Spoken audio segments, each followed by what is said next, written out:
Dear Heavenly Father, it's another beautiful day, and we're coming before you as you're having this another session of a call for help. I just pray that God, you will speak to our hearts, and you remember our brothers and sisters in the Ukraine who are going through difficulties right now. And as we're having this conversation, I hope that it will open the doors for help. In Jesus' name I pray. Amen. Hey guys, how is everybody doing? How are you guys doing today? Well, I just had to come here this afternoon to talk to you guys a little bit here. I appreciate you guys watching from everywhere. Please let me know where you're watching from. And if you can copy this link and share with someone out there, because this is very important conversation that we're gonna have. I appreciate for those who are joining. I want to show you guys one video first that it just came. Okay, this is so good. Wait, this is so good. Wait, I'm talking to somebody here from the Ukraine. So just give me a second. He doesn't know that I'm live. Let me ask him if he's okay to talk. Please hang in there. This is someone that is in the Ukraine right now.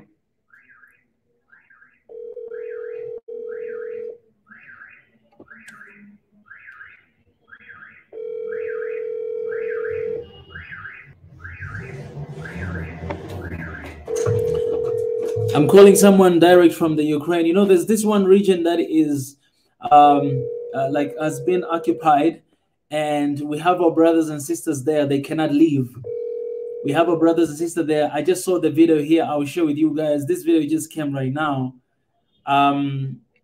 They cannot leave. Let me show you here, and then I'll translate for you because, some of them are Tanzanians and other Africans as well. I think the name of the region called Sami. So we have our brothers and sisters that they cannot sleep, they cannot eat, they cannot do anything. They're there.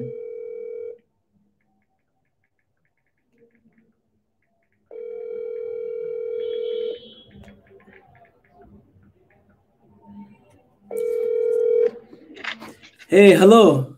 Hello. Hey, Lanson. Habari mkuu? Salama. Vipi na? Da, ise huku safi sana. Ise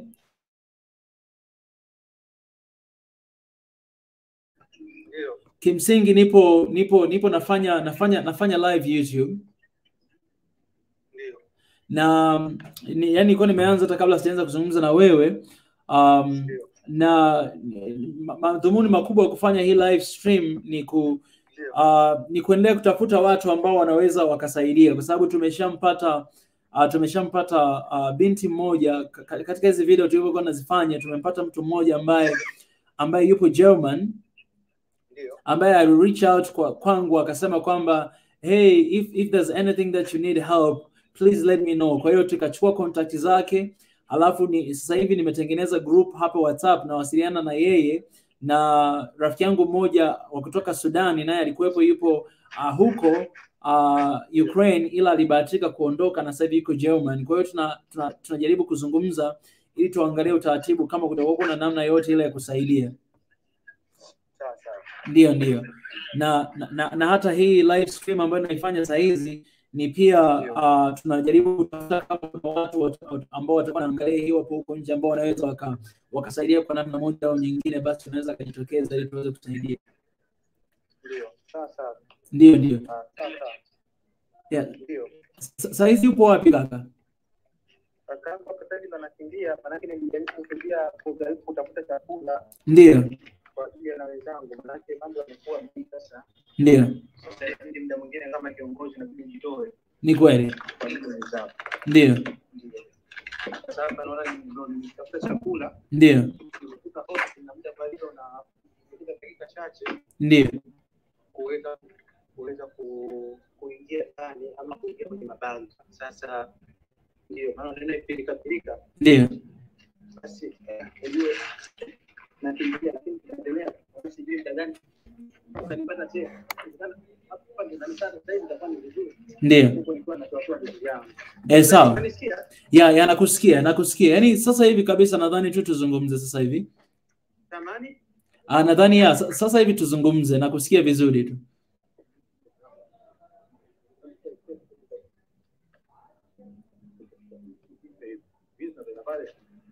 Hello? Naam, nakusikia. Ndio kaka. Aise, kwa hiyo hali hapo kaka, yani kwa sasa hivi ikoje? Bado mnakaa kwenye hosteli za chuo? Kaka, kwa sasa hivi nimetumidi tukae kwenye hostel za chuo. Ndio. Tumetumidi kwenye hostel za chuo. Ndio. Kwa sababu huko kungine kuna usalama. Ndio. Na huko ndo kwenye mabanka. Ndio. Lakini pia huwezi jua bora mkiwa wengi. Ndio. Alafu pia hapa ndo tuko wengi. Ndio. Ndio kiongozi, kwa hiyo yeah, inabidi uwe na watu wako katika usalama. Ni kweli. Na hapo mpo wa Afrika wangapi kuunganisha wa Tanzania na wengine? Kawaida kwa Sumi hapa tuko karibia tunafika 1,000 na karibia 1,000? Ndio. Au Afrika tu? Ndio. Oh my goodness. Ukijisha Nigeria na nchi nyingine. Ndio. Ghana, Tanzania, Kenya, Kongo, Uganda. Ndio. Na vipi kuhusu msaada? Yaani kuna namna yote ile labda serikali ya Tanzania au ya Afrika wame reach out kutoa msaada au chochote? Kusema kweli serikali zimejitahidi sana. Ndio. Lakini ndio katika hali kama hii au kila msaada unaweza kuona si haufai. Ndio. Lakini ile push inaona kama kwa sisi tunaona kama bado. Yaani bado. Ndio. Tuko hali mbaya. Ndio. Kwenye hali mbaya. Ndio. Hapa nikikwambia nimira sana ingia hostel. Ndio mwalimu mtaingia kufuta mizigo. Ndio. Ingiza sana. Tunaingia nimeingia hostel sasa. Kwa hiyo hali mbaya. Ndio. Lakini wamejitahidi kwa upande wao. Lakini tunazidi kuwaambia wazidi kujitahidi kwa sababu wametupa kutupa maelekezo, lakini baadhi ya maelekezo kwetu sisi yamekuwa magumu kuyatekeleza kwa sababu ya polisi wetu. Ndio. Na yamehatarisha maisha yetu leo hii. Ndio. Na sasa hapo sasa mnapataje chakula zangu? Kama nilikwambia hapa kuna nafasi ya kula. Kwa ajili ya wenzangu pia. Ndio. Sasa hivi tunapata kidogo. Ndio. Kidogo. Yeah. Lakini hali inabadilika. Wenda kesho tukakosa hicho chakula pia. Ndio. Bwana. Na sasa hivi yani kuna watu wote ambao wanaweza kuingia huko Sami, kwa mfano kama wakitaka kwa evacuate, taratibu gani zinachukuliwa? Yani zinazochukuliwa? Kwa kweli sasa hivi taratibu ni haiba serikali yetu tunajitahidi. Ndio. Kuongea nao hawa waweze kutusaidia watoto kama ni chuo. Chuo tutatie gari tutoke. Maana walijaribu serikali yetu kutoa maelezo. Ndio. Na kutoa taarifa kwamba tuelekee mji wa Soja ambao uko Urusi. Ndio. Kwenda. Baadhi yetu. Mungu tu amesaidia tuko salama. Ndio.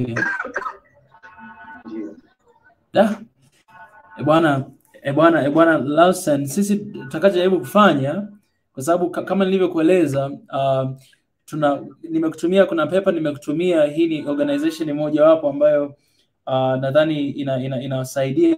Tunajaribu ku reach out kwao pia. Tunawatumia email tuambie, lakini pia nimeshare namba yako na huyu rafiki yangu mwingine anaitwa Nuri ambaye alikuwepo yuko sasa hivi German. Nuri nafahamu. Unamfahamu Nuri? Nafahamu sana. Basi hiyo ni jambo jema. Yeye ni mmoja wa wanafamilia yetu hapa, na mara nyingi tumekuwa tunazungumza kwenye live stream hapa kuzungumza kuhusu situation inayoendelea huko. Kwa hiyo we are also trying our best kuwafikia watu mbalimbali na kuuliza watu mbalimbali ambao wanaweza wakatoa msaada kwa namna moja au nyingine. Na kwa sababu sasa hivi nimepata namba yako, nitakuomba tu nifanyie kitu kimoja. Kama itawezekana wewe kuchukua video ya mahali hapo, na kama itawezekana na wewe mwenyewe yani kusema maneno machache kwenye hii video, kama utasema kwa Kiingereza itakuwa ni vizuri zaidi. Na labda kama kuna mtu mwingine yote ile ambaye atakayesema atakayezungumza itakuwa ni vizuri sana. Halafu unitumie hiyo video ili mimi ni share, alafu pia tuzipeleke maeneo mbalimbali ambapo tunaweza tukapata msaada. Kitu kimoja ambacho tunaweza kufanya, tunaweza tukajitahidi hata kuwauliza, kuandikia email watu wa Ethiopian Airline, kuwauliza pia, na yani kufanya taratibu yoyote ile ambayo tutaweza kujitahidi kufanya. Sasa najua sasa naangalia ujisa hii. Ndio. Ndani kama nini. Ndio. Tutaweza kufanya, lakini tutajitahidi. Sawa. Hamna shida. Wewe ujitahidi tu, na itasaidia kwa sababu ni watu wengi sana ambao wanatazama na wanatufuatilia, na nafahamu kabisa kwamba kuna jambo linaweza likatokea. Tunaendelea kuombea na tunaendelea kuangalia njia mbalimbali za kusaidia. Asante sana. Nashukuru sana. Maana tuko kwenye hali tete. Ndio. Na kama Nuri amefika, yule Nuri Msudani. Yes, amefika bwana. Amefika bwana. Ana bahati kuwa na mji ambao alikuwa king. Yeah. Ndio. Basi mimi nitakuunganisha naye pia kwa sababu nimeshamtumia namba yako. Nitakuta hapa. Yeah. Oh. This is good. Na umesema unakaribia watu 1000, kwa hiyo bwana. Basi hiyo ni njema kabisa. Mimi nitakuunganisha, nitakuadd pia kwenye hili group ambao tuko nalo hapa. Na tupo na huyu dada ambaye na ipo wa German, ili tuweze kuangalia kwamba tunaweza tukafanyaje. Nimeshakuadd, kwa hiyo kwa mazungumzo yote yale tunaweza tukawa tunaendelea kuzungumza hapo. Alafu na hiyo video ukamilisha basi unitumie. Ndio. Haya basi. Sasa basi nitajitahidi kama tutaweza, maana yake ndio sana majeshi kutoka watu wa record. Ndio. Sasa tutajitahidi. Sawa. Ndio. Nitakutumia kufanyia hiyo. Tutajitahidi sana kufanya sasa hivi. Bila shaka. Yaani utakuwa umetusaidia sana kwa sababu hilo ndilo ambalo tunalihitaji kwa msingi, ni kwamba tuweze tukaonyeshe hawa watu mbalimbali ambao tutawatumia emails. Ndio, sawa. Basi kakaangu, nimefurahi sana, asante sana. Ndio. Na naomba asante sana Sky kwa kuweza kutuunganisha na wewe. Tumeshirikiana. Nashukuru sana kakaangu, na nashukuru kwa kuweza kutujali na kutusaidia na sisi katika kupata kama huu. I say yani usijali. Ralston, anytime kama kuna kitu kimetokea unataka kuzungumza, anytime wewe unipitie tu, mimi the same time nitaenda YouTube live na tutaangalia tutafanyaje. Anytime brother. Haya, asante sana kakaangu. Nimefurahi sana. Nashukuru, naomba mzidi kutuombea. Ndio. Natakia na nyinyi amani sana. Usijali kaka, tunaombea, na naomba wasalimie wengine hapo, ndugu zetu ambao wako hapo. Sawa basi, nitafikisha salamu. Asante sana kaka, asante sana. Asante. All right guys, so for those who do not understand Swahili, let me translate for you guys a little bit what was happening. This is one of my I don't know this person, but shout out to the Sky. Let me show you this video first. Sky is one of the legends. Is one of the legends from Tanzania. I learned a lot from this guy, and this is the YouTube channel called Simulizi na Sauti. So shout out to him. I saw today, this is their channel. He's my brother. I love this guy. I learned a lot from him. I saw the video that they uploaded here today. Let me show you guys. This is the video that they uploaded it today. Let me show you here for wanafunzi wa Tanzania ambao wanasoma katika chuo kikuu cha Sumi, yani Sumi State University huko Ukraine, bado hawajatoka. Walipewa matumaini kwamba serikali ya Urusi ina organize namna ya kuwatoa huko kuwapeleka katika nchi zingine, lakini inavyoonekana ni kwamba hilo halipo kwa sababu ya hiki ambacho wanakisema hapa. So guys, this is the video.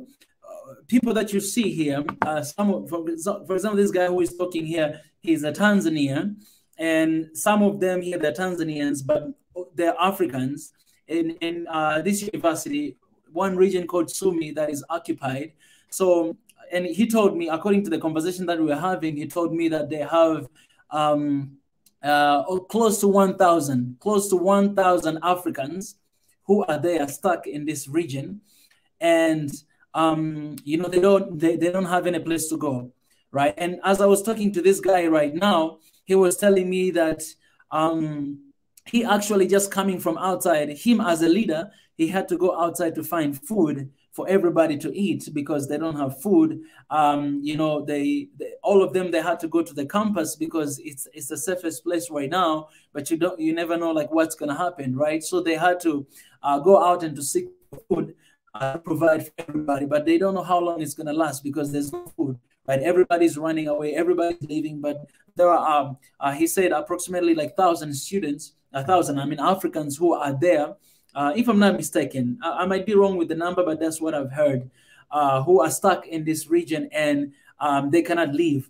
But one thing that he said that he's appreciating like governments. A lot of governments have been trying to evacuate people, but right now they are there, and it seems like, you know,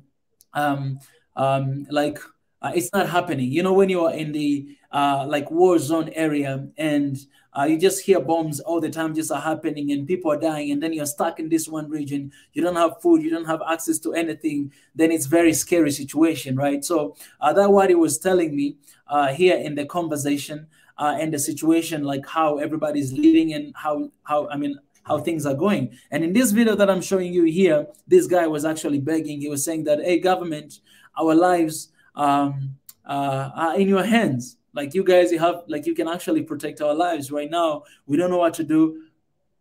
We don't have a place to sleep. We don't have food. We don't know what's going to happen. So this is the current situation that is happening. And why I'm doing this live stream right now, because the other day that we had a conversation with Nuri, our brother from Sudan, who used to be in the Ukraine, but luckily he already made out of Ukraine. We promised that we're going to try to find a way out to support our people. And there's this one person, this one girl, you know, she's my old friend. I think we met in South Korea, and right now she's in German. She reached out in one of the videos that I shared on Facebook and she mentioned that, hey, if there's any way I can support, I can help, please let me know. So I created a WhatsApp group that is me, her, Nuri, and as well I added another guy that right now is in Sumi, Ukraine. And we have been talking, exchanging messages and talking about the situation. And she's trying to find a way also how she can help, but also she connected us with this one of the, I believe this is Chinese organization that is offering actually free flight for people who are in the Ukraine, to support them to actually move away from that place. So I already got the contact I see here. Let me read this little bit to show you guys, because we gotta try any ways we can find. All right, we gotta try any ways we can find to save our people. If it is, you know, African government, if it is African Union, if it is international organization, we have to try, as long as, because we want our people to be safe and we want our people to be alive. That's the first thing that we have to make sure that, you know, they're secured. So whoever that is out there who can help in any way, or who knows, who has connection with some people who are doing evacuation process right now, would really appreciate you guys to let us know, because we have a direct contact with the people who are right there right now, who are going through all these difficulties. So maybe I should show you guys there on the screen, but we'll send emails to them.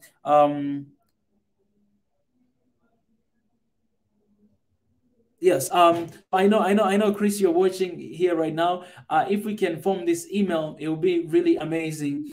Because I want to forward in this company. Let me share. I will share with you in Telegram, so that we may forward these emails to ask for this support and for the help. Let me share with you this here to see, where is it?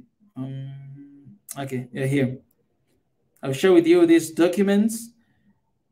If you can draft the email right now.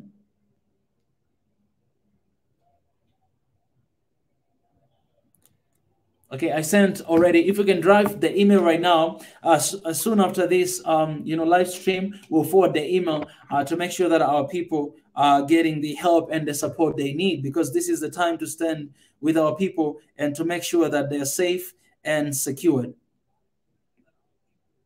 And I will try. I'm gonna continue to keep it in touch with our people in the Ukraine right now who are stuck in this university, to see how we can support and how we can help, because the best thing we can do right now is to raise our voice. Every country, they're standing for themselves right now. Everybody's standing for themselves. You have seen India, how many people have been evacuated, and brought back to India, and some other countries. And I think Africa is the time to stand for ourselves and to save our people as well. I've seen this video, which I shared a little bit area on our YouTube channel here, which I think, Africa, we should do the same thing. Let me show you guys. I think you've seen this video. I've shared this video area today, right here. Let's listen a little bit. I've been saying this, that today the West is trying to chastise the world's largest democracy, India, and sermonizing that this is the stand India should take, and that is the stand India should take. And I'd like to tell you, we have taken a stand. We are not going to fight a battle with Russia. That is a Western creation. This is a creation of the West. We are abstaining. We did not cause this war, Sean. We did not cause this war, and we will look out for ourselves. Because don't you for a moment think that we have forgotten history, Sean. I'd like to remind you that the UK and the US moved a joint resolution in the UN Security Council deploring the use of force by India in Goa, Daman and Diu when we were liberating Goa, and it was the USSR at that time that vetoed it. And let me also tell you, I don't forget 1971. The US tried to actively harm my country in 1971. After Pakistan launched Operation Genghis Khan against India, it was the US that rallied with Pakistan and dispatched the 10-ship naval task force from the 7th Fleet of the South Vietnam into the Bay of Bengal, and we still won in Bangladesh. So please, we cannot trust the Americans. We should never completely trust the Americans. Now for the British, because Sean, you're British. I think it's a great country. I love Great Britain. But my question here is very simple. We cannot forget how in 1971 the UK dispatched its aircraft carrier HMS Eagle into the Arabian Sea to bolster Pakistan and then retreated after the Russian fleet was spotted. So no, I do not forget my country's history. And you tried to pass resolutions against us in 1971 when the people of Bangladesh were being plundered and raped and murdered. At that point of time, when we were liberating Pakistan, you tried to pass a resolution against us. And while UK and France abstained, Russia vetoed it. So I never forget my country's history. And I truly believe that a great country like India will look out for itself. And I'm completely a believer in the recalibration of the world order. And while I condemn the casualties in Ukraine, I think we are doing a damn good thing, and I'm proud of my country for standing up for itself. That's the spirit right there. So I had to share this video, and I'll share with you guys in the comment section, just in case if you want to watch, is there on to see. I think this is how Africa should stand, should really wake up and to stand and not just be a puppet for fix the sound. Wait, you guys can't hear me? Can you guys hear me now? Yeah, I think it's the time for Africa to stand for itself and not just be, a puppet of anybody. That's why I always say here, right? In One Africa, we don't side with anyone. The reason why we don't side with anyone, because we don't want to be a puppet of anyone, right? We want to be able to make decisions for ourselves. We want to be able to stand for ourselves, because before you stand with anyone else, you have to make sure that you stand for yourself. Right? And right now, as I'm saying, there are our brothers and sisters. I was having this conversation with my brother that I don't know. he's right there in Sami, and so many other Africans. He said approximately to 1,000 Africans are still there stuck. This is the region that has been occupied, and they cannot leave because it's been locked. So this guy, as a leader, he had to run outside to find food to be able to give to everybody there, right? Which is very scary because you don't know if you're going to be able to make it back. And you know, it's, I cannot imagine what they're going through right now, in that place. You know what I'm saying? First of all, you're going through all this, racism that is going on. And then you're going out, even if you go out, man, when you see soldiers shooting at you, you don't know if they're going to care about you, man. It's a war. It's a, if they shoot you, anything might happen to you. So these people are stuck. They don't have food. They don't have water. And they're struggling. They're just wishing to escape, to get out of that place. And the best thing for us we can do is to stand for our people and to stand with Africa, to stand for Africa. That's the best thing we can do. And when I talk to my people like this, when I talk to my brothers and sisters like this who are going through these difficulties, that's why I say, guys, let's pray for this war to stop, because it's not doing any good to anyone. And especially to our people, to people who are dying, and to our people who are still stuck in that land and they cannot make their way out. They cannot make their way out. It's a time for us not just to talk about all this racism and all this stuff, but it's a time for us to actually go there and to take our people out. You know what I'm saying? It's a time to go there and take our people out. Indians have done that. We can do that too. I mean, we have so many companies here in Africa, in our countries and everything, airlines and everything. Man, we can take our people out. I don't know why Africa, we always have to be, at the end of everything. I don't know why, man. Our people are going through difficulties there, and we,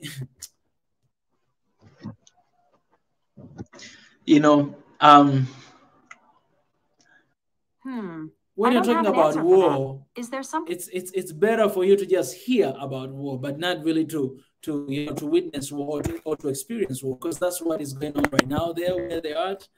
And it's a call for help. So guys, if you guys are here, what we are trying to do, as I said, giving you guys a feedback of what is happening and what we're trying to do as One Africa. We're still in touch with Nuri, and also we're in touch with this one girl. I believe she's Ukrainian. She's in German right now.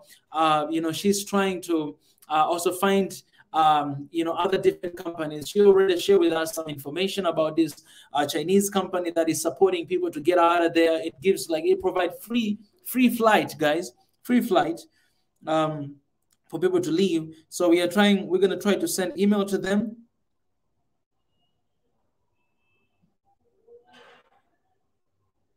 Yeah, there's different here. For example, in response of the current Ukraine crisis, the new federal state of China and the Rule of Law Foundation cooperate with UN aid organization to offer international humanitarian rescue assistance to those in need of voluntary evacuation. Free of charge flight will be arranged to help evacuate persons in need to certain safe transit countries, and accommodation without charge will be offered for up to 30 days. Eligible person may choose to fly to the United States, Canada, Australia, New Zealand, EU countries, among others. Eligible candidates include members of the new Federal State of China and their families, Chinese fellows, U.S. citizens, and citizens of other nations who are currently in Ukraine. Yeah, so, those are eligible people who can actually get this support. And honestly, man, I gotta say this, man. This is really desperate. All right, we're really desperate right now, because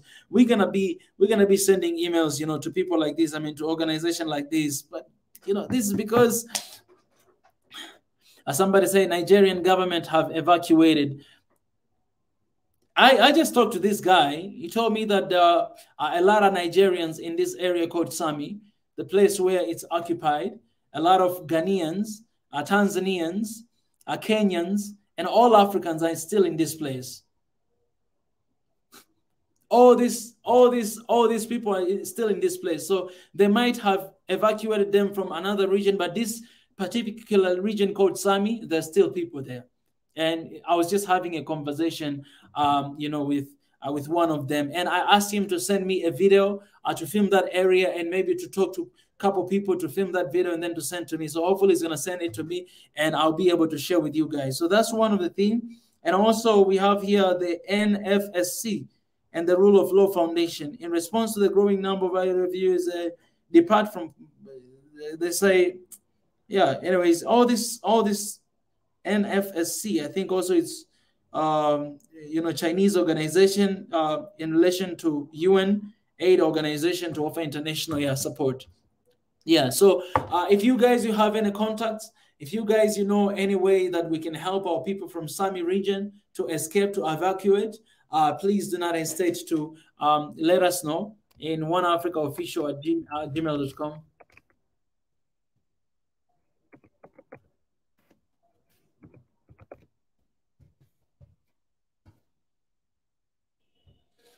Yeah, according to what I've just heard, we have almost 1,000 people in Sami region, Africans, who are stuck in that place. So, yes, there's a lot of people who have already left, but also we have a lot of people who are still in Sami region, where it's pretty much the place is occupied by Russians, and they cannot leave. They don't have food. They don't have anything.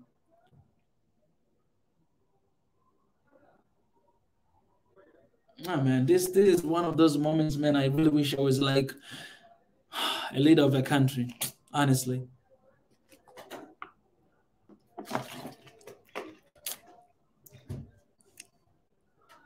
I've shown you guys. Let me show you this video because I didn't finish this video. Let me show you guys, and then I'll try to translate to you what he is saying.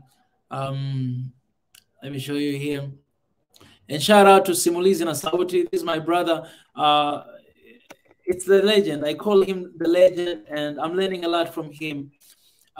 He shared with me the contact of these African students who are there. These particular students are Tanzanians, and I'll try to translate for you guys what they're saying. Let's listen. Wanafunzi wa Tanzania ambao wanasoma katika chuo kikuu cha Sumi, yani Sumi State University, bado wamekwama, bado hawajaweza kutoka. Walipewa matumaini kwamba serikali ya Urusi ina organize namna ya kuwatoa huko, kuwapeleka katika nchi zingine, lakini inavyoonekana ni kwamba hilo halipo kwa sababu ya hiki ambacho wanakisema hapa. Hii hapa ni video ambayo imewekwa na moja kati ya wanafunzi ambao wapo huko Sumi, ambapo wamejaribu kutembea, kuondoka na kutafuta njia nyingine, lakini wamekwama pia. So wamejikusanya hapa kwa pamoja, na haya ndio ambayo huyu kiongozi wao ama anayeongea hapa anaitwa Hassan Mohamed. So guys, Sumi, these people are from the that university, and they were trying to find another route to escape, to go out, to escape, to run away, but they couldn't find it because everywhere pretty much was blocked. So they are stuck right here. This is where they are at. They cannot move forward. They cannot go anywhere. Right? So that's what's going on. And you're going to hear what he's going to say. Ameeleza situation ilivyo. And I'm telling you, situation ni ngumu. Kwa hiyo wanaomba msaada kwa namna yote ile. Atakayeweza kusaidia, hasa huku nchini kufanya jitihada za kuondoa sababu hali.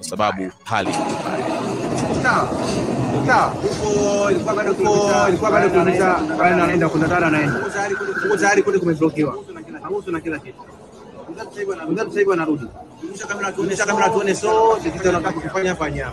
So he's saying they're trying to go to this one region, but everywhere is blocked, so they had to come back. And these are few people who are stuck. And you can see hakuna njia nyingine. Kufanya rudi nyumbani. Tubakia kwa sasa. Kama nataka kutua, basi watu. So this is what he's saying. He says, so we failed to escape. What we can do right now is to go back home, and if they want to kill us, they will kill us because we don't have any other place to go. Kama unataka kupata gari, unaona kultapa. Unaruhusa ondoke. yoyote atakayepata gari kwenda Port Town na ruhusa ondoke. Huko ameshatublock tayari, hatuwezi kutoka. Tulikuwa tumeshatangaziwa na Asumi siku na nani wenzao wote kwamba leo tunaondoka. Saa 6 wanakuja kutuambia habari nyingine. Walikuwa tumeshaita gari za watu 10, gari za watu 8, kwa karibia 20 30. Na nyingine yote na hivi kabla yote ni mazuia kusite gari. So they said, they promised them that they'll be able to leave, and they found the cars for 10 people, 8 people, and then they were ready to leave, but then they didn't allow them because the places are closed. Serikali yetu na hao wote tunaondoka leo. Taarifa imekuja juu ya kipumbavu, sisi tumechanganyikiwa. Jamani, hatuna cha kufanya. Serikali na watu wengine mnaohusika na mambo roho zetu ziko kwenu. Tumechoka. Tunaomba mtusaidie. He's saying that, government and people who are, are dealing with this stuff, we are very tired. We need your help. Our lives, this is hard statement.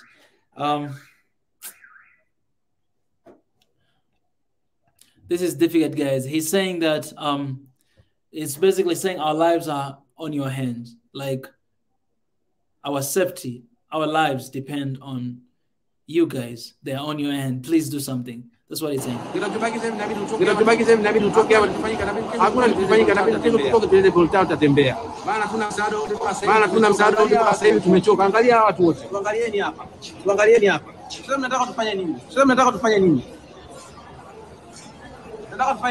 Nataka tufanye nini?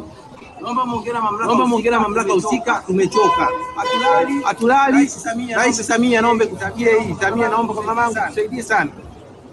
Naomba Rais Samia tusaidie sana. Tusaidie sana. Mungu mtutoe huko. Tumechoka. Hatuli. Tumeamua kutoka yeye kutembea sasa. Tunajaribu kuwatoka, wameshablokiwa. Tunafanyaje huko? Ombeni sana mama zangu, baba zangu. So basically, he's saying that, we are tired and we cannot stay here anymore. So he said, we have been sitting. We don't have food, right? We don't have food. And so right now we just decided to come out because we don't know what to do. And tomorrow, he said that tomorrow we're going to try to start work. And whatever that is going to happen, let it happen. But we're going to start, we need to move away from here.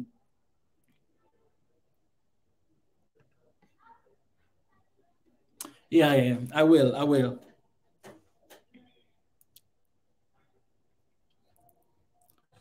Yeah, so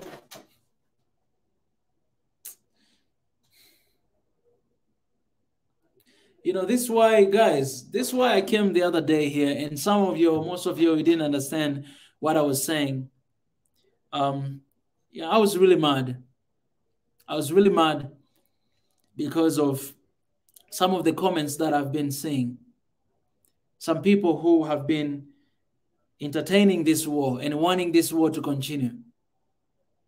That's why I had to come very strong to say that, I'm going to block if I see any comment like that. And a lot of people, they came with a lot of things saying that, oh, you're being just like, colonizers, what they do. We should have a freedom of speech and saying this and that. And I'm like, you can do that freedom of speech on your own platform. You can tweet that, do that on your Facebook, or if you have your YouTube channel, do that. But I'm not going to allow that to happen here on my space. It's just 2 days ago, I came here, I tweeted some stuff, I sent so many messages I put here. Here, you guys can go and check it. You can even read the comments, right? So there are people who don't, they'll always misinterpret, they'll always not understand what you say. But if you go here in the community tab, let me show you guys here. I shared a lot of things because I was, let me say this. It's not even about being emotional, but it's being logical. You have people here, and then you expect me to stay silent. Let me show you here. You have people, let me show you. This one, I started from here. From here. This is what I wanted to say.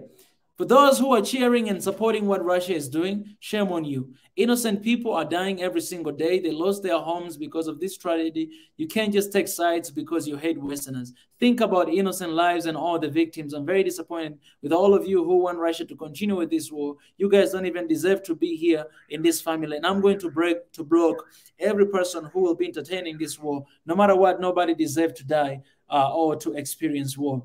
And then I came to share another message here, just to receive this message from my friend in Ukraine, praying for friends and all people in the Ukraine. No one deserves to die like this. No matter how much we are against and we hate Westerners' agenda, still we can't support this war or any kind of war. War is a crime against humanity, and God will judge us one day. Please, please, please, SN One Africa family, push for peace and love. And then the last one, and then I put this votes here for voting people.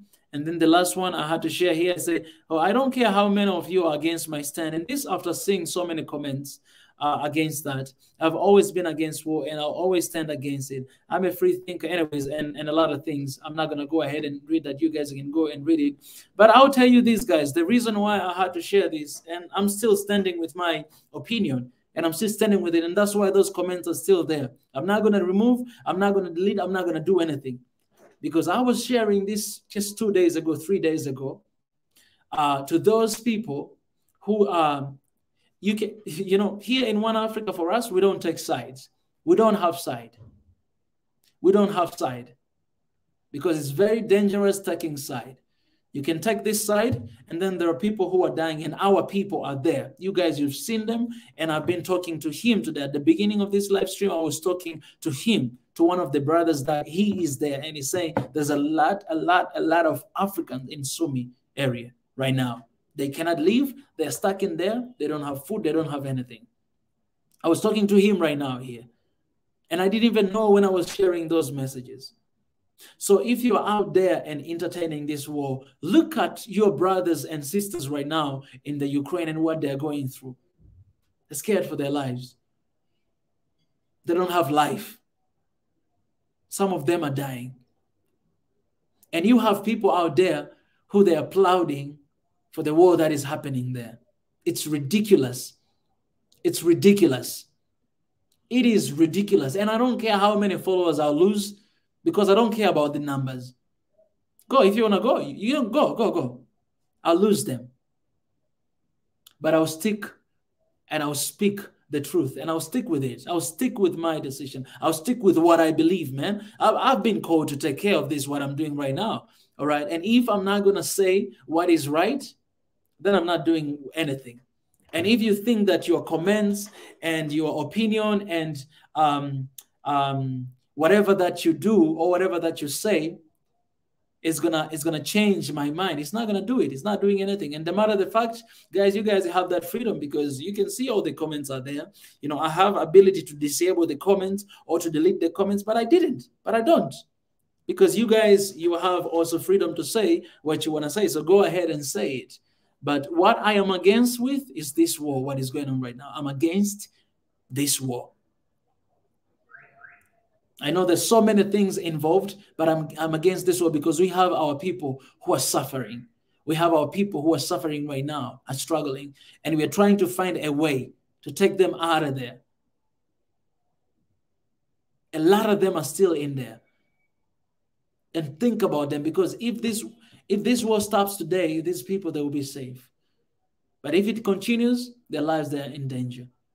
They can live, they can sleep, they cannot eat. How long are they going to survive? So that's why I say we cannot entertain the war. And, maybe my language was too direct to say I'm going to block all of you who are entertaining the war. But I meant what I said. Maybe I should have said in a sweeter language that, sorry, I'm going to, there's no sweeter language of saying that I will I will block you.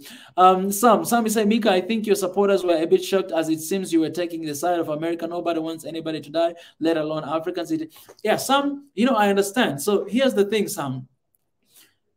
Me saying that And that's what I saw. Me saying that, guys, we cannot entertain the war. And anyone who is entertaining the war, this war that is happening right here, I will block you guys because I don't want that message to spread. This is toxicity. And some people, they have a voice. You put your message there, you put your comment there, everybody follows what you said. And I cannot let that happen, because otherwise create your own space and do that. So I do understand people thinking that way, because it's crazy that people, they're thinking, because I'm against this war, they think that I am falling under the trap of Western ideology. Like, people, they're not free thinker. That's what I commented. I said, I'm a free thinker. I don't need to follow what the US is saying, or UN, or whatever. I don't need to follow them. Me as a human being, I'm thinking with my mind straight. I'm talking to my people who are in the Ukraine right now. Some of them are dying. Some of them, they don't have food. I'm talking to them. All right? I see them, what they're going through. And I say this. I'm not saying this because US have said, because of this media, they say, I don't even listen to those medias. But I'm talking to my people right now. They're in there. We had a conversation here with Nuri. So if you have people who are coming here and think that, oh, you're Westerners and this, and then I saw even one comment. He said, get out of our country. I'm like, get the heck out of here. What is your country you talking about? What is your country you talking about? This is craziness at its finest. So we cannot think. So we cannot do the right thing, because whatever Westerners' propaganda they do have, I don't care about their propaganda. For me, I care about my people that I'm talking to. You guys, you heard me talking to this guy. Sky, my brother who is running Simulizi na Sauti, he was telling me that he was having interview with him, and he need to cut short because he's having an interview with this guy and he's crying. The guy, he cannot speak, he's just crying all the time. These are people, they're witnessing. They're hearing the sound of guns, the sound of bombs, and you don't know what time is going to come towards you. And then you have people here, because I'm against this war, they're saying that I'm following the propaganda of Westerners. Honestly? So you want me to say that, okay, keep killing people. Okay, Russia, Putin, keep killing people. Okay, they deserve. You want me to do that? I'm never going to do that. And if that is going to take for you to get out of here, man, get out of here. I don't need you in this family. If that's what you think. You know what I'm saying? So it's hard because, and people, they're scared to say anything. Nobody should be scared to say anything. Man, we are free thinker. This is the year of being brutally honest with each other. Our people are dying, are at risk because of this war, and they need to be saved. They need to be safe. And if it's going to take for us to speak against this war to stop, for our people to be safe, then let it be. Let it be. Because this war, whatever, it doesn't do anything good to us. It doesn't. I said that before, I'll say that today, I'll say that again and again and again. Because that's what we stand for. And for those who are saying that, you know, this war, it has nothing to do with us, man, you're thinking this small. You're thinking this small. It has everything to do with us. First, I'll give you a few reasons. The first one, because we have a lot of our people in the Ukraine.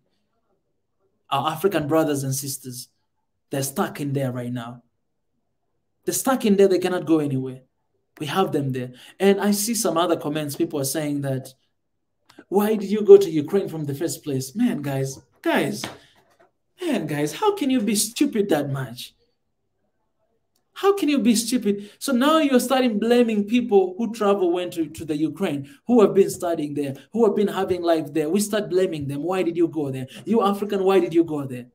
We start blaming them. Let me ask you this question. Why are you in Africa? Why are you where you are right now?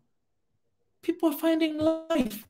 And it doesn't matter where they're finding it, whether here in Africa or outside of Africa. We cannot start judging them right now. Right now, it's the moment to stand together. It's the moment to defend, to protect, and to save our people. It's not the time to stand against them. Say that, oh, you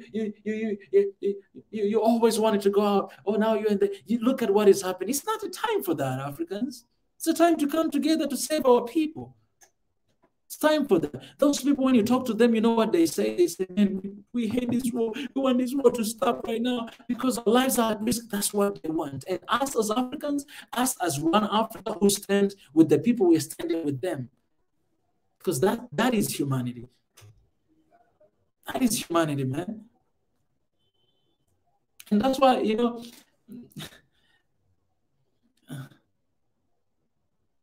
I want to tell you this, guys.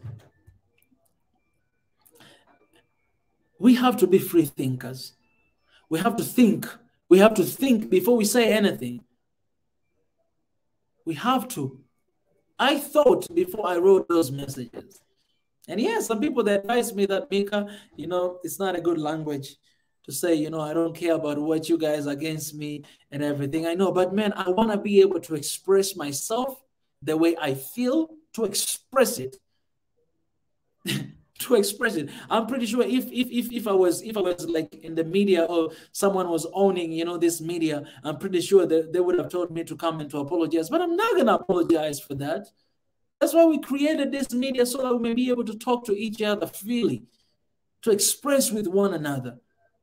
So if you sit there, you expect me to put a happy face all the time and to be like, oh, guys, you know what? I said, no, come on, man. I'm not here to serve your agenda. I'm not here even to serve my agenda. I'm here to serve God's agenda. And our people, they need to be saved. You guys, you've seen it. I've been talking to them right now. And it's so good to see my brother. Let me read the comment. And my brother, if you're in the position that you can talk, I'll share the link with you here right now.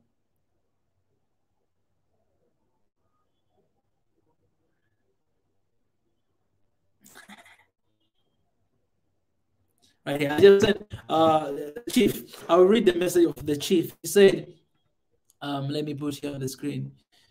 The Chief, if you can come, please come. He said, we stand for our African brothers and sisters. The faster this war stops, our brother will be saved. War is ugly. This is not about taking sides. One Africa life in any part of the world matters. Exactly. Exactly. That's what we are saying. That's what we are saying. So some people, they came to me with some evidence that, oh, you know, there's a war going on in this place, in this region, and, you know, if you're standing for humanity in Syria, and man, like I'm reading these comments, and, you know, I didn't even reply to them, because, like, first of all, I'm not gonna reply to this kind of comments. I'm not gonna reply to them, because it's just wastage of time. It's just wastage of time. Really wastage of time. And somebody said. Somebody said something. He said about, okay, got another message. I just got videos right now here. Okay, let me show you guys videos. I just got videos. He sent to me.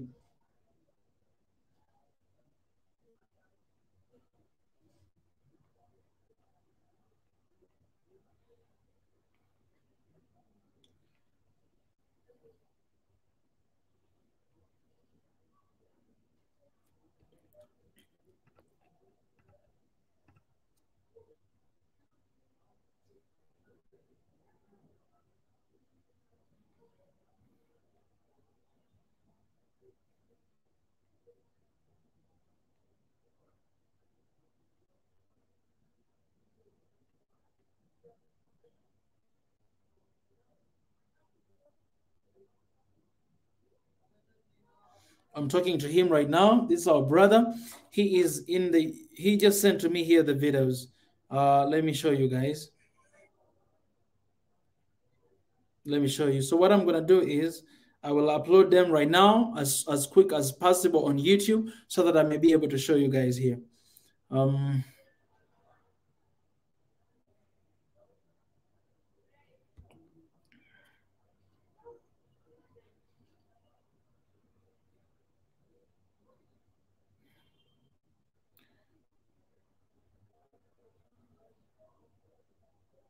Let me show you guys.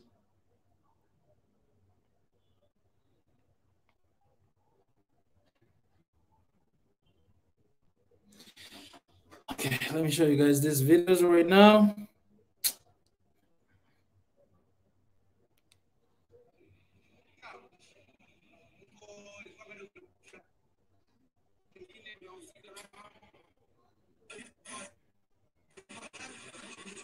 So yeah, I'm just seeing the videos here. I mean, speaking in Swahili right here. I'll be sharing with you guys on YouTube to see, but they are trying This is the place where they were trying to evacuate to go somewhere, and then they failed. So they are just stuck in this one region. They're standing there, right? And guys, you know, God is so good, man. I love my God. I love my God so much, because 1 day ago, 2 days ago, 3 days ago, I had no idea that there's an area called Sumi and people are stuck there, our people. And I shared those videos. I mean, I shared those posters, and I did live stream to talk about it. And I received a lot of backlash, because a lot of people, they came all over me talking about, oh, you're being like, some people that accuse me, you are operating like TPLF right now. Oh, this is, you know, Western propaganda. Oh, these Americans, this and this and this and this. People, they came all over me, and I was reading, you know, those comments and everything, you know, checking them out. And we had another conversation here with our brother Biggie as well. He's right here. We had another conversation. And guess what? Today, I see this video of my brothers who are stuck in Sumi. They cannot go anywhere. They need help. They need support. They're scared to death. And they don't know what to do. They don't know what to do. And there's no support. There's no help. We all know, whatever this war caused, we all know, like, who is responsible. We know that. We know that, but let's leave that aside and talk about our people in there, because they are the one who are suffering. You have seen that suffering through racism, and now they're scared of their death. You've seen that. So let's put everything aside and think about our people. That's what I'm thinking about. What I'm thinking about, nobody deserves to die. War is the crime against humanity. I'm talking about my people who are there, going through this right now. And if you don't think about it, for those who think that, oh, this war, Ukraine, you know, it's you know, it's none of your business. It's this, well, man, it's my business right now, because my people are there and are suffering. It's my business. It's our business. It has to be our business right now, because our people are still there. It has to be our business. It has to be something that touches. It has to be something that speaks to us, because our people are in there. And they're going to be affected. The first thing, I don't even think about economy. I know economy is shrinking right now, it's going down because of this. And the countries that are going to suffer is Africa, because we depend on them so much, too much. We rely on them too much. But now I'm thinking about these people's life. And so think about those people's life, because if you keep entertaining what is going on right now, you're putting their lives at danger, at risk, of our brothers and sisters in there. Good morning, Mish. Good morning, Mika. Good afternoon. Good morning, my brother. And good evening for you. But all heard, my brother. I know will be understanding what the war is about. War means people dying, people trapped. And one of the things that I really commend you for, even though people don't understand it, you know, some people might understand it, some people don't. Some people don't want to hear about it. Is the fact that when you say stop the war, it means like taking a side. Stopping the war means two entities are fighting and they stop. We're not taking sides. Our focus should be our African brothers and sisters out there that are stuck. So they cannot get out. If they cannot get out, the only prayer that we have, that this war stops so they can get out peacefully if they need to get out. It's not about taking side. People are really thinking about, hey, you know, it's about Russia, about Ukraine. No, it's not about that. It's about our African brothers. For us, as one Africa, we are the one that's going to be really promoting peace and love for all African brothers and sisters. Well, there's no peace and love in Ukraine situation. They are stuck. They cannot get out. They can do nothing. And eventually, it's going to take a toll. They'll be starving. They'll be thirsty. And with all the smoke around and scare, can you imagine the trauma that they're going through? That's what we focused on. It's not about taking side. I want everybody to understand it's not about taking side. Please, let's focus on how we can save our African brothers and sisters that are stuck in Ukraine. When we stop this, when this war stops, there's a relief, a way to get these people out. So it's not taking side. The war is very complicated. In any situation, it's all complicated. Everybody has his own propaganda, his own way of trying to convince you got to be pro that. But in the meantime, people die. While people sitting in their office and making calculation, people go on UN meetings and they say, "Oh, how about our African brothers and sisters? Oh, let's think about it." Guess what? The more we think about it, the more we don't focus on it, the longer it takes, and the longer risk for one Africa, one single African. Like I said, one African life matters in the world, not just because of this war, but in the world. So we stand together. We have to stand together for our African brothers and sisters that are in harm's way. They didn't volunteer for this. There's a lot of things that's going on, including being told to be participating in this war. That is not the war. They went there to study. They went there to make something of their life come back. So this is not about taking side. Please, we got to be smarter than this. We need to understand what's going on to our African brothers and sisters. Imagine you're going to be there and get stuck between wars. God forbid that this doesn't happen in Africa. But it does happen also in Africa. We have other places also that are torn in war. And do we take side? No, it's not about taking side. It's about an African life. It's about one African life. If we can save one, you save the day.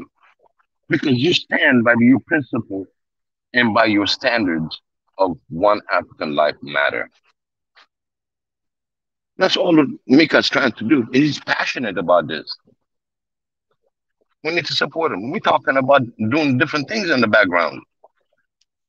We need your support. Our cry is your cry.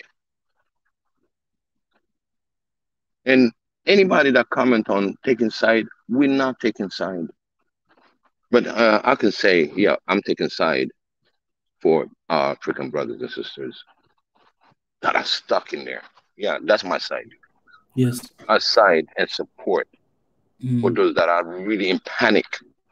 A lot of you don't know what war means. I've seen it. It's ugly. It's ugly. If you ever notice you are in a happy birthday mode and you got all these balloons and the balloon pops, what do? You duck. It was just a balloon. This is a barrage of bombs that's raining on them, trying to save themselves. They've been stopped at gunpoint. Thank God they didn't even shoot them. Because it happened. It's an accident. It happens.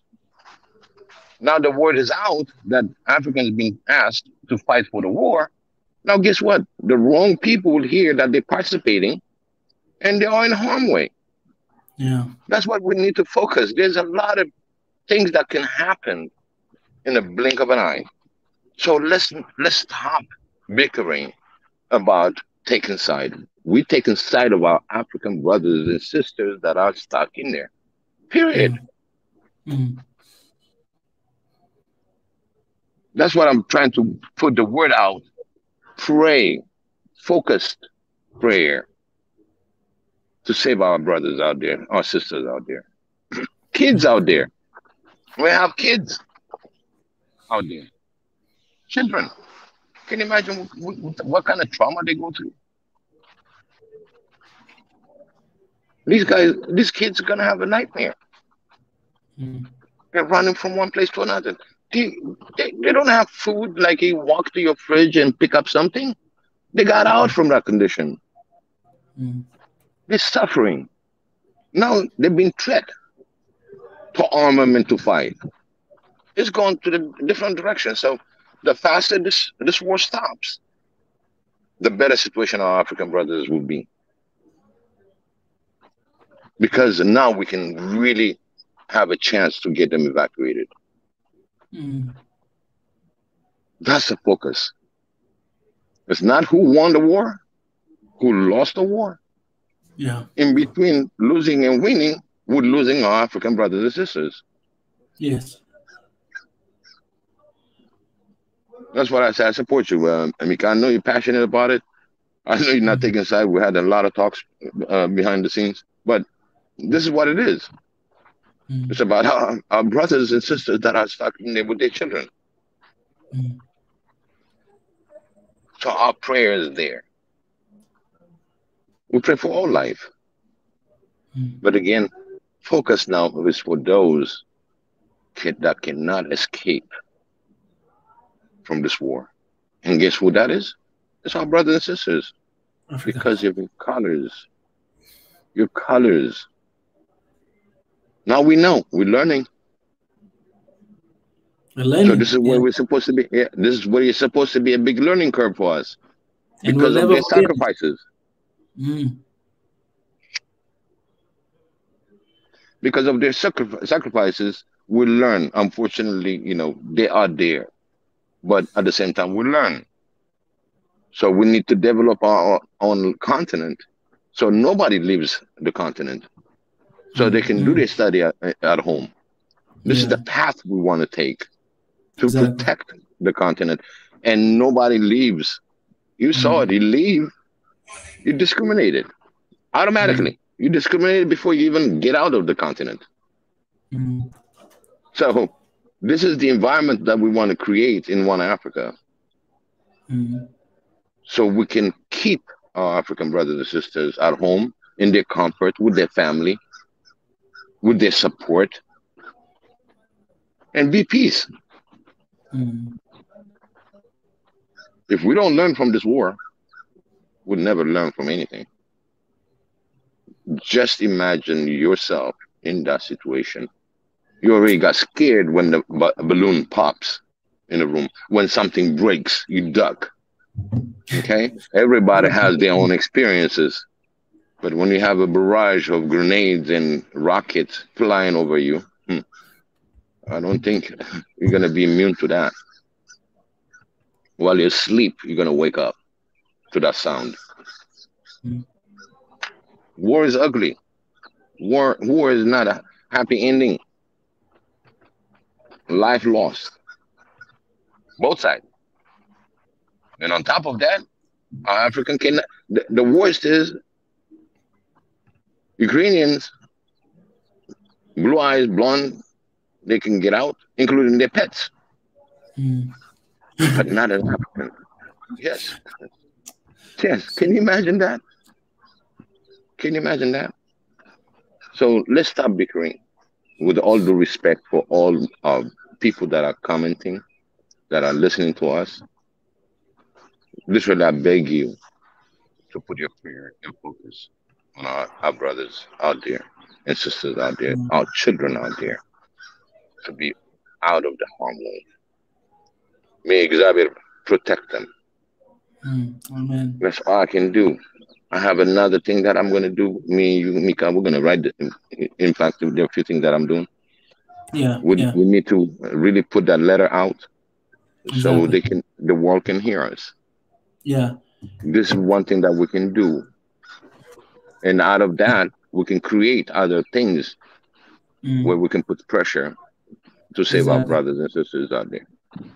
One thing that we're working also on right now, I was in touch with Chrissy as well. You know, there are, we talked last time that we're going to find a ways to give support to our people. So I'm in touch with that girl, who she's in German right now, and I believe she's Ukrainian. I met her a long time ago. She asked me if there's any way that she can help. So I connected her with our brother Nuri, who is he's away of Ukraine right now, and as well, I connected with our brother who is in Sami right now in Ukraine.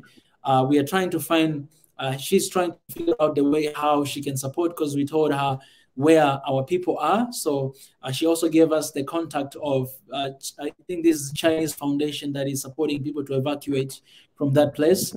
So what we're working right now as well, we are preparing that email to send to this email about our people who are there in Sami region in the Ukraine. So we'll try to do everything we can, to reach out to these people to see how they can help our people out there.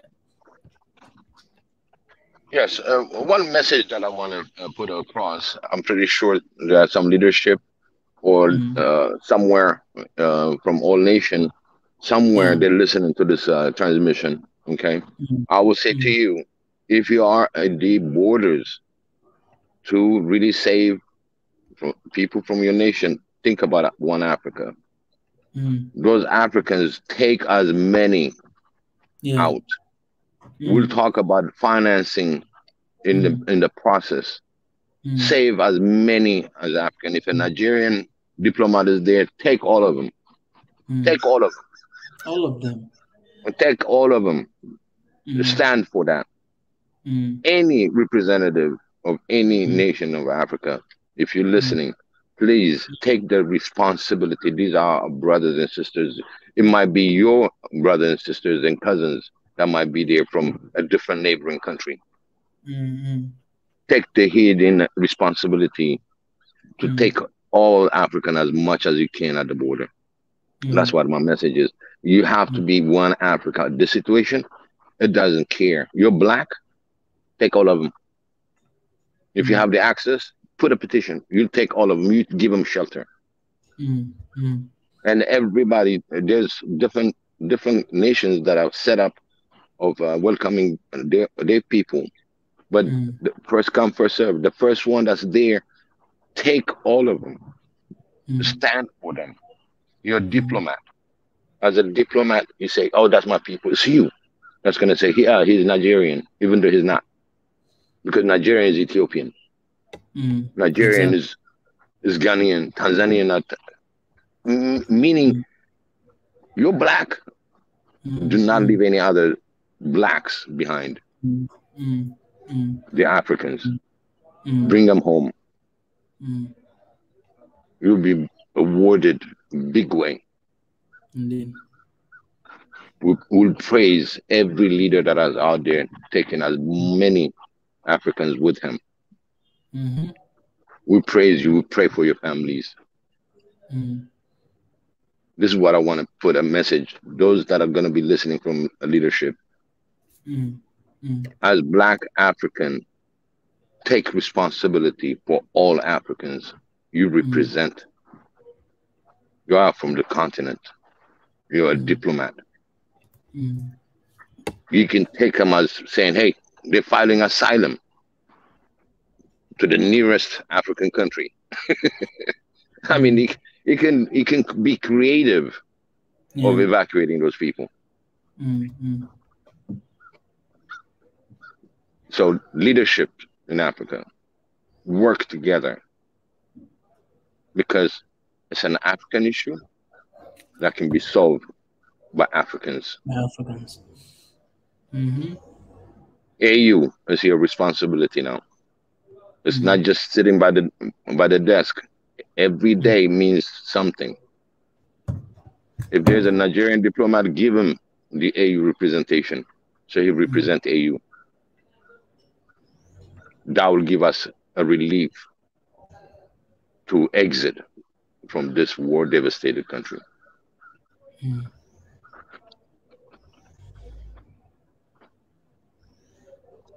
Yes, my brother.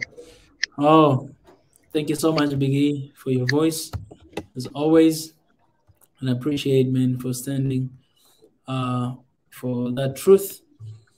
And it's our hope that you guys are listening. And that video that I said I'll show you guys of our people, let me show you right now, people in Sumi, because I already uploaded it on YouTube. So let me show you right now. This is where our people have been trying to escape, but you know, all the places were closed, so they had to move back. I just uploaded right now. Let me show you guys here right now on the screen. Now, this brother right here is, you know, he's from Tanzania, so he's speaking in Swahili. I'll translate for you guys.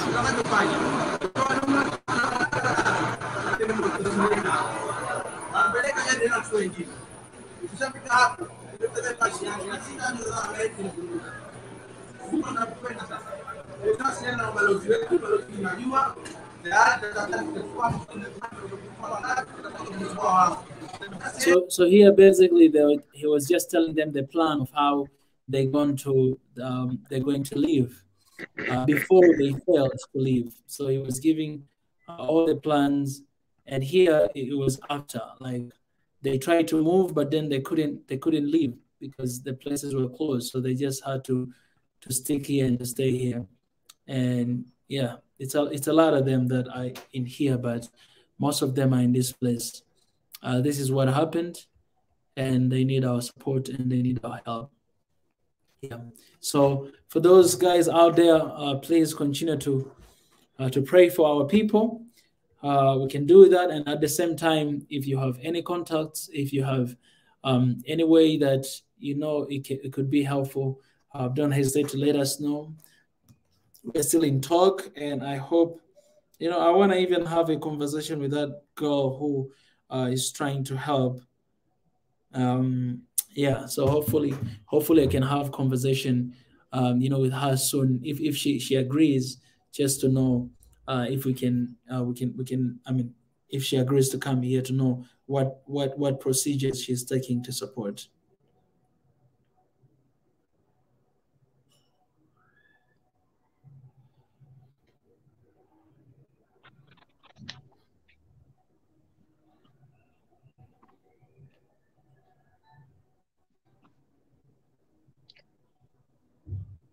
Let's hope. I think there's a peace talk trying to get this thing going between the two, from Russia and Ukraine,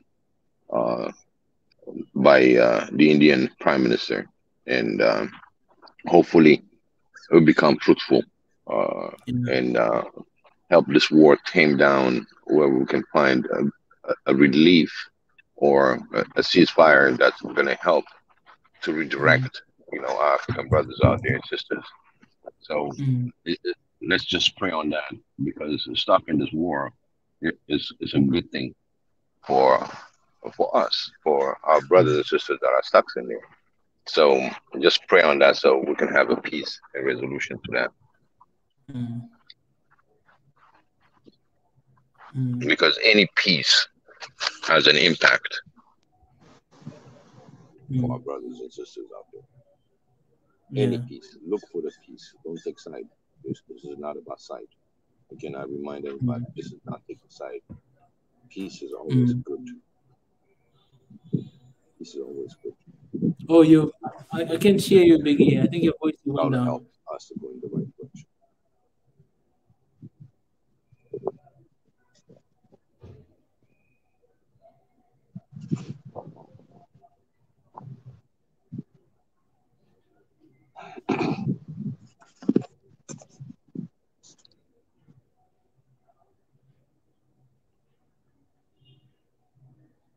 Yeah, I'm actually talking to her right now, and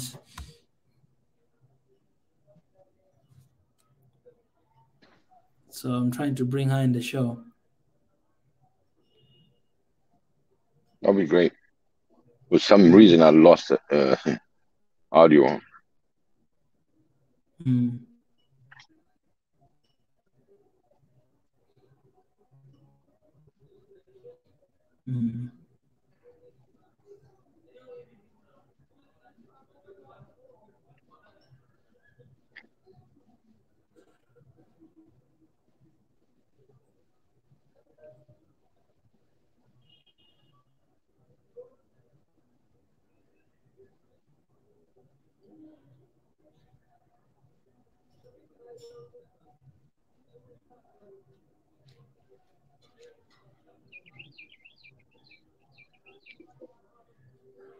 Yeah. Yes, guys.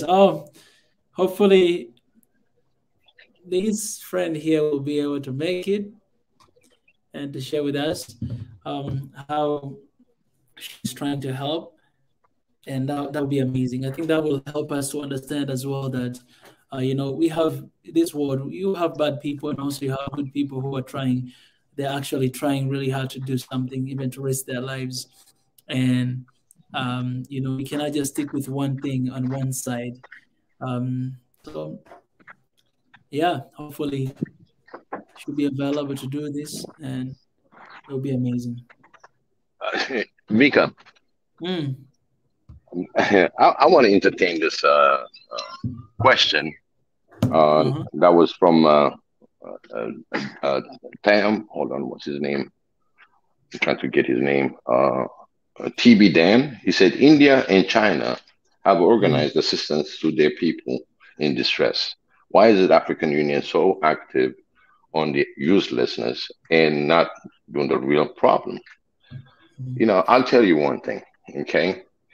In this conversation, can you imagine? In our conversation, this one Africa family, we're family.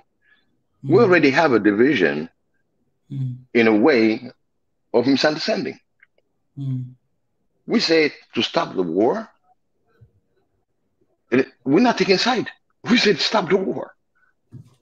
Why? We have a chance now for our African brothers and sisters.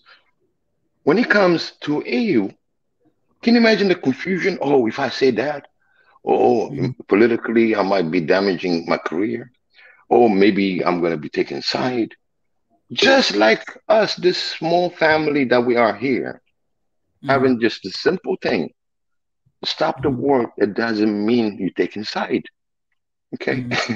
But people looking at it a different way, say, you're siding with one in Russia side or Ukraine side. We're not talking about that. The African Union went on the vote and voted for a resolution. And didn't understand the impact on their vote by leaving your brothers behind. Okay. Now, since we got this confusion, every country, every nation of Africa is complaining, saying, hey, you know, African brothers are there, stalking, they cannot get racism and all that. They exposed all that individually, individual nations, not as one Africans. So that's why India, China, they are powerful countries. They have the means. Because when you say China, it's like one country. We're not talking about nations like the continent of Africa. So there is a division, even though each African, deep in their heart, whether you're a leader or not, deep in their heart, they know exactly what's going on in there. So you're talking about a country, a nation, China. You're talking about India, a nation. Africa has 54 nations. And to bring one, if I was a diplomat and I'm by the border, I'll make all the strategy contacting all my people in the AU saying, hey, I am there. Give me the keys to represent AU. Biggie. Let me evacuate these people. Biggie. Yes, sir. I'll put you back in a second. I have you know, Anna on the line, so I'll just put in and I'll get back to you very soon. Okay? No problem. All right, my brother. Hey, Anna, how are you? Hello. Well, hey. As much as I can to be fine. It's good to see you. How are you? And wow, I know a lot of people, they're wondering, like, you know, who is this Anna? So do you mind to kind of like introduce yourself and to tell us what you are doing? Yes, so I'm Ukrainian. I'm currently living in Germany, and here we are volunteering to help refugees, volunteering to get like humanitarian help and doing all the best we can while being abroad. And I used to live in South Korea before for 8 years, so I also know how it is to be in a foreign country, sometimes underrepresented and stuff. So yeah, that's my story. And when did you get to German? Around 6 months ago, I became officially living here. Yeah. So yeah, I've been telling my people about, you know, you and how you reached out to the post I posted on, you know, Facebook, But I just want to know, like, why did you do that? Well, the thing is that I know there are a lot of foreign students in Ukraine, and I know like most of information is actually posted right now. I think it's mostly in Ukrainian, so a lot of people can not understand Ukrainian maybe, and they need help in translation or anything.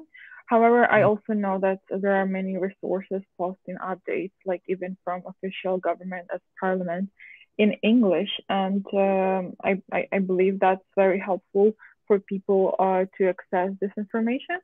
And I think another reason is that I heard so much media blowing up that international people cannot escape from Ukraine, and like there is no help, and they're being discriminated on the border, like entering EU.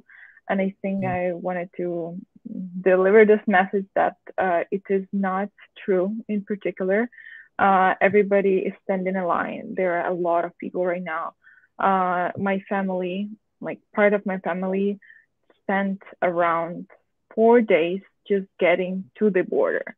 They will keep like driving, and then on the border itself, sometimes you have to stand for like 24 plus hours, and the waiting line is the same for everybody. And talking about how European Union is accepting refugees. So as far as I know, to my best knowledge, right now, if you were a resident in Ukraine and you have like a proof for that, if you were there like by 24th of February, they are also providing all the help for refugees, like with the same status as for Ukrainians. However, if you were there as a tourist, they help you evacuate as well. However, they help you to get back to your country, because when it comes to Ukrainian, basically they don't have home anymore. But when it comes to foreign nationals, they can still travel to their country, and they have home there. So as far as I know, that was the recent updates on regulations. I think there's a both. I mean, the both side to to that story, because me personally, I've been the person that I connected you with, Nuri, and some other. I just invited actually another guy who is in Sami right now region, because I just had an interview with him here, and a lot of Africans are people who are stuck in there. So we have people who actually experienced what we have been showing on the media about the racism, and especially specifically to these soldiers and these places of train and buses. We have people who have been actually going through that. They're the one who reaching out to us and tell us that this and this is what is going on. But at the same time as well, we don't want to send the wrong message, like what everybody is doing, to assume that every Ukrainian who is there, that's what they're doing. And that's why I thought that it's very important to have you here, because you're actually Ukrainian and you're trying to figure out the way to help and to support people who still stuck in there. So I just thought that it was very important for people to see the other side of the story, and not just embrace one, but to see the other side of the story, that when you have war, a lot of things can happen, right? And this is one of the things, sadly, that is happening. But at the same time, there are people who are actually trying to do good and to seek for help and for the support. So one question that I would love to ask as well. So now I know we're in touch and we're trying to figure out the way. What do you think there might be a way to rescue our people from the Sami region? Is there any way? So another thing, as I've mentioned before, the issue right now with Sumy and all the occupied territories is not the evacuation for the people who are there is problem not only for Africans or international students. It's a problem for all people there, for Ukrainians, for, I don't know, Russians, everybody. And the issue that Sumy, as you may know, is located like very close to Russia. So the most like closest way to evacuate would be to Russia. But I mean, I don't think that's what people want, and I don't think it's possible anyway. So right now the government and the volunteers are trying to organize buses or trains or whatever. I just recently contacted people I know in Ukraine that are working on that, and they said they're gonna have some information soon regarding the education. But I believe that there shouldn't be any racism in towards helping people, and I'm very sorry if that happened to you. I'm not saying it doesn't happen at all, because I'm not the person to judge. I'm not the one being discriminated. But I think also when there is war, people can get very stressed and very aggressive. Even being far away within our Ukrainian community here, sometimes we just fight because it's just very stressful and it's a lot of pressure. And if sometimes people are a bit more emotional, I just ask you to understand it. Of course, it's not, discrimination is not good, and I don't think people mean to be offending you. It's just that take that in count, that a lot of people are very stressed right now, and they are doing their best to help, just like us here, people there, and everywhere. Yeah. Well, I really appreciate you saying that, because it's very important for, I think, for us and people who are following us to hear from people like you. And I cannot really imagine what you personally are going through, as you shared what your family went through. And this situation is it's a big issue to everybody, to everyone who is Ukrainian and people who are living in that region. So I think it's really important that our people, they know that we are trying to find a way to support and to help for everybody who is living in that side, so that our people may live and be safe. So I really appreciate you for that. I want to bring Big E as well. This is one of the person that we're working with together. Just in case, if Big E, if you have any additional question that you'd love to ask to Anna, you can go ahead. Hey Anna, thank you so much for coming and welcome. I have a question for you. Is that do you see a lot of African that have been evacuated, and which port they went out? Is that Poland side or any other? The thing is that I'm not located there. The only source of information I get is social media and personal information from my friends who share that. And from what I know, a lot of people, we have already refugees who reached the city where I live now in Germany. And she was sharing that there were different African students, and there were also African Ukrainians who were evacuated, and she was saying that she encountered to meet people, not only Ukrainians being evacuated. Do you know which port they left from your social media? Port of entry to Europe. The port of entry, meaning is that Poland or any other? To be honest, I'm not sure, but as far as I know, it was Romania. So, I cannot say if it is not sure. Maybe they need to go toward Romania or any part, because looking at Poland stopped them. So that's where the whole chaos came. We have videos, that came in with the arm raised, saying they don't have any arms. They're students, and they need to get to Poland. So at the border of Poland, they've been stopped, and I don't know how much more that are stuck in there still for the entry. So these are the things that I'm really want to question, if there's a way to get out. To be honest, it's hard to answer that question because I was not preparing for this today. But if you are searching for help, I'm trying to reach out my friends who are located there now, and I will try to reach with more information. But from what I've researched, at least, European Union is like open to help all the people, no matter what, like as long as they need help, as long as they are coming from Ukraine. The thing is that a lot of people, I don't want to project it on any nation, but even me, I received a message today, a guy basically asking, oh, so if I hold a residence, if I hold like Ukrainian passport, can I also get to EU? And I thought he is a refugee who needs help. He was like, because I'm trying to answer people if I have any information to help them. So I was replying to him, and then it came out that he actually lives in Russia, and he just happened to have a Ukrainian passport, and he was trying to use it in order to get to EU.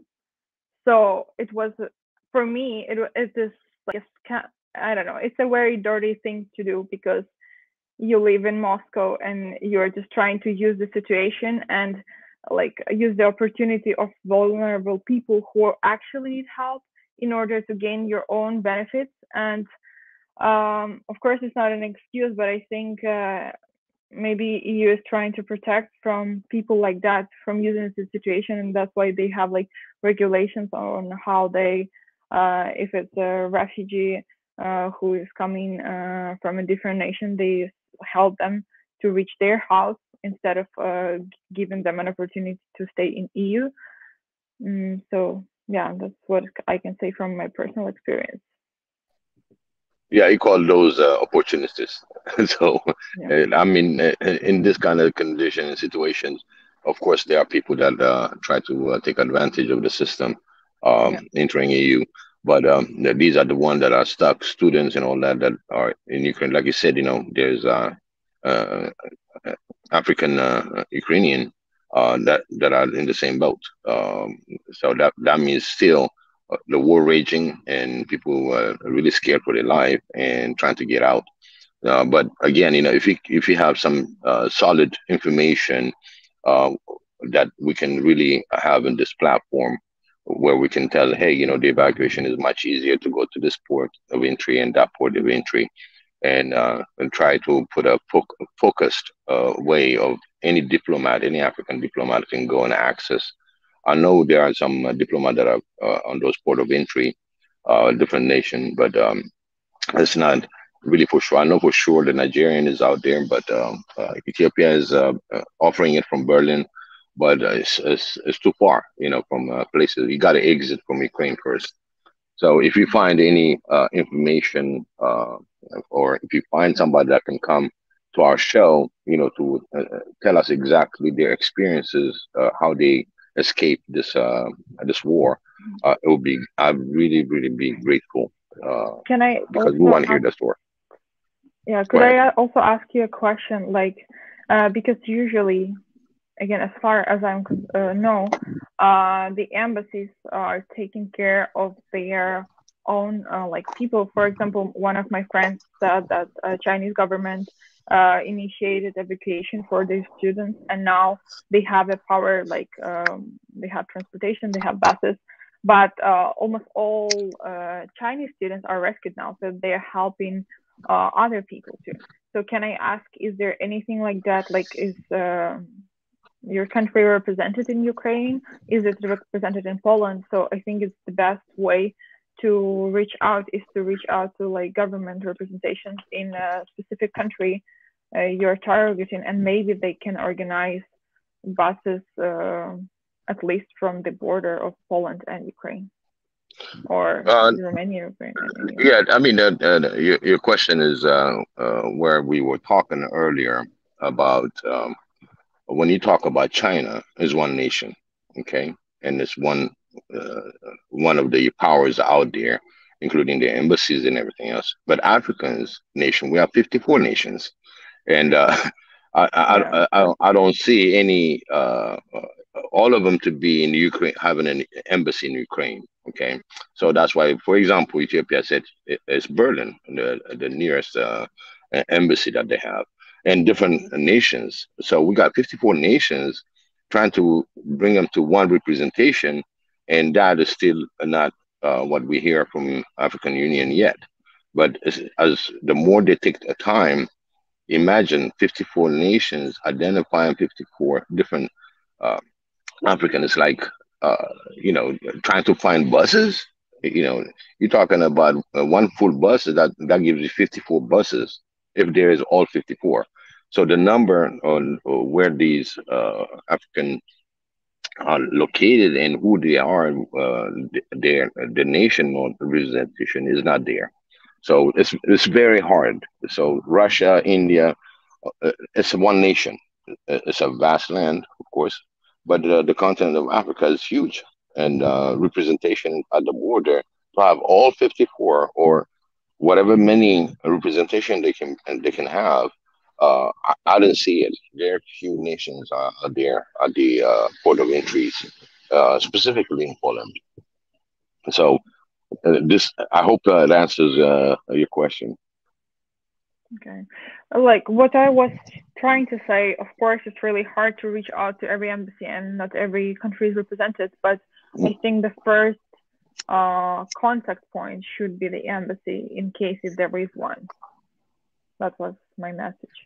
But yeah, of course, I understand. Like it's for me, it's also like I always tell to my friends that you cannot judge racism unless you are the part of like minority. And as well, for me, it's hard to place myself in situation of African students because like I don't fully, of course I understand from your message, from other friends' message, but I don't understand what is the best possible way to solve this. And like because I think there should be one collaboration, and what we've noticed so far, the more people collaborate, the more solution there is. Like you cannot solve things by your own, and it's better to find groups, spread the message, and like contact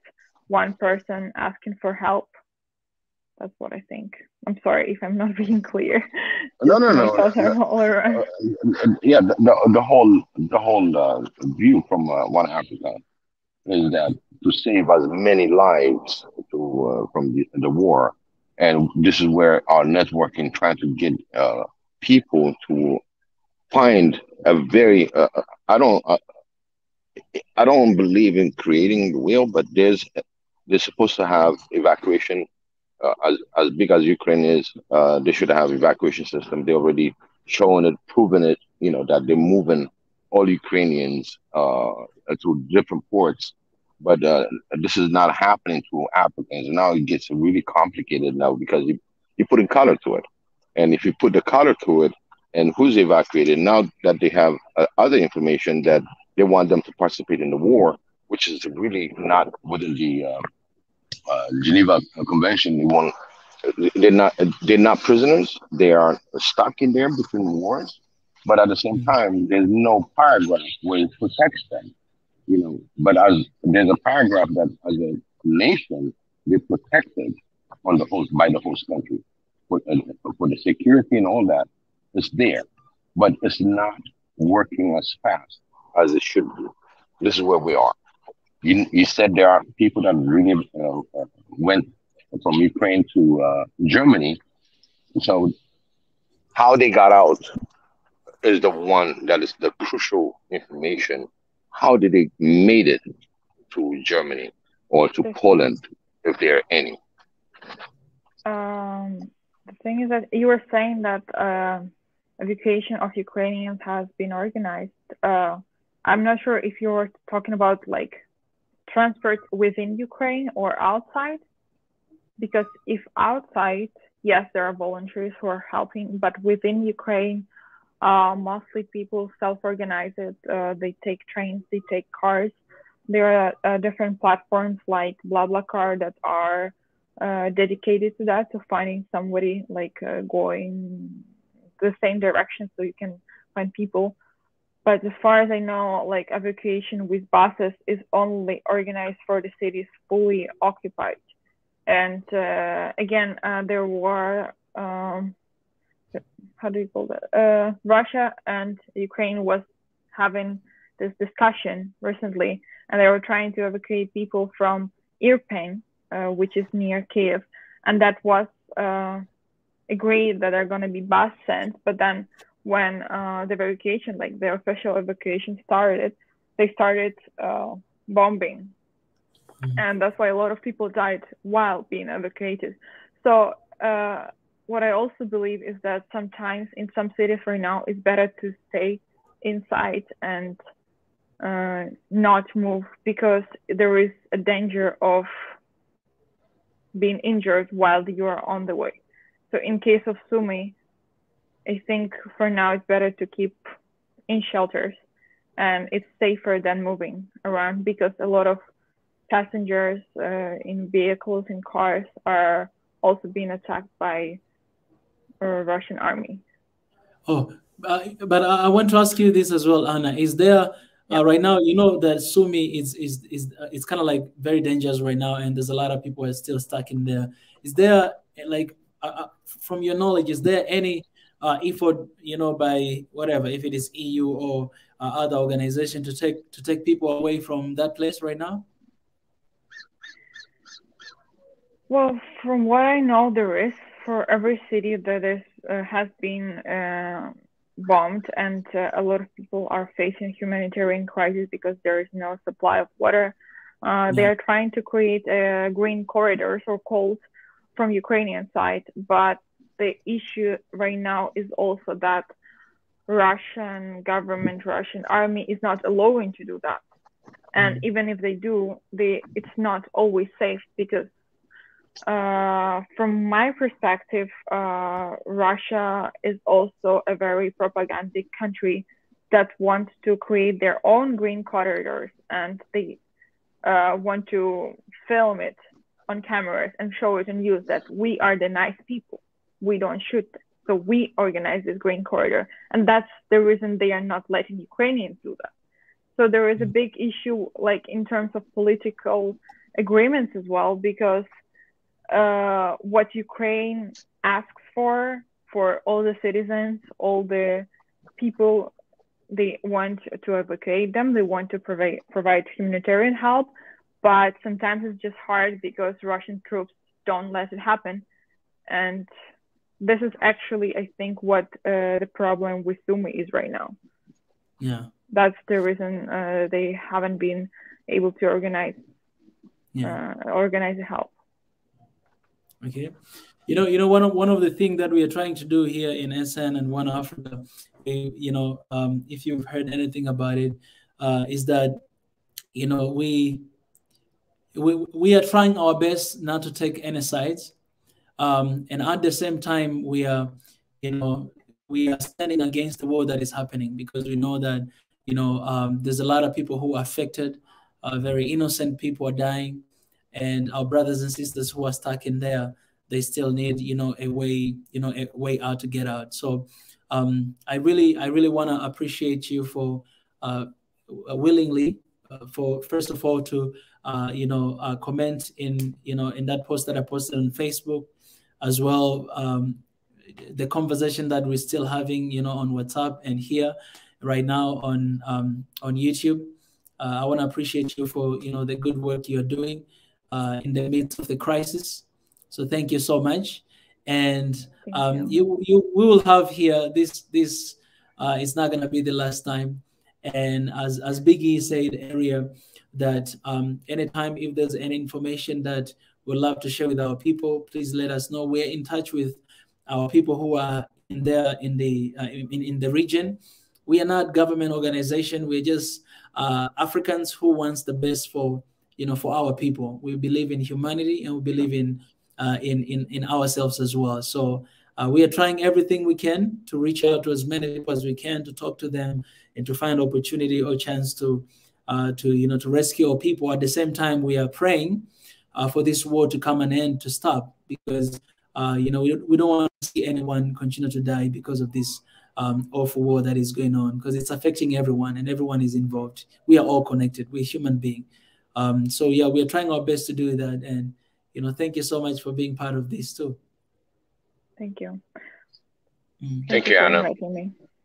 We really appreciate that. Any information that you can provide, or anything, if we have the Gmail account, you can send us an email. and that will give us at least heads up or anything that they can possibly do or help in this platform itself. Sure. Yeah. But I want to ask you this simple question: Did we meet in South Korea? Maybe, maybe in some of the events. I think you were playing, but I'm not sure. Aren't you KGSP as well? Yes. So you are KGSP. Which year are you KGSP? 2015. 15. Oh, so okay, yeah. So it was 2 years after me because I was 2013, and I think you guys, when you came, we came to sing like for the orientation event. I think so. That's where we met. Yeah. Because all the time we were invited to sing, to like open up the event. So yeah, and right now you're in German. Well, it's really nice to see you, and I really appreciate everything. Yeah, thank you so much, Anna. Thank you. We'll talk again very soon. I'm gonna leave. Bye bye. And last thing I want to mention, beside this situation, beside war happening in like actual physical war, there is a great information war. Like propaganda, every government has their own interest of portraying a bad image. Like Ukraine, of course, they are trying to portray a bad image of Russia, and Russia is doing the same.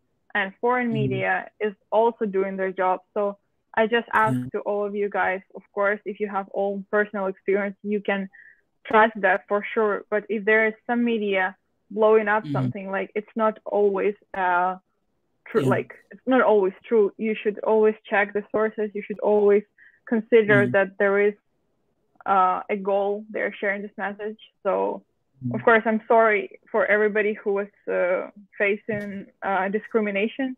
But I just want to remind you that sometimes it's also influenced by media a lot.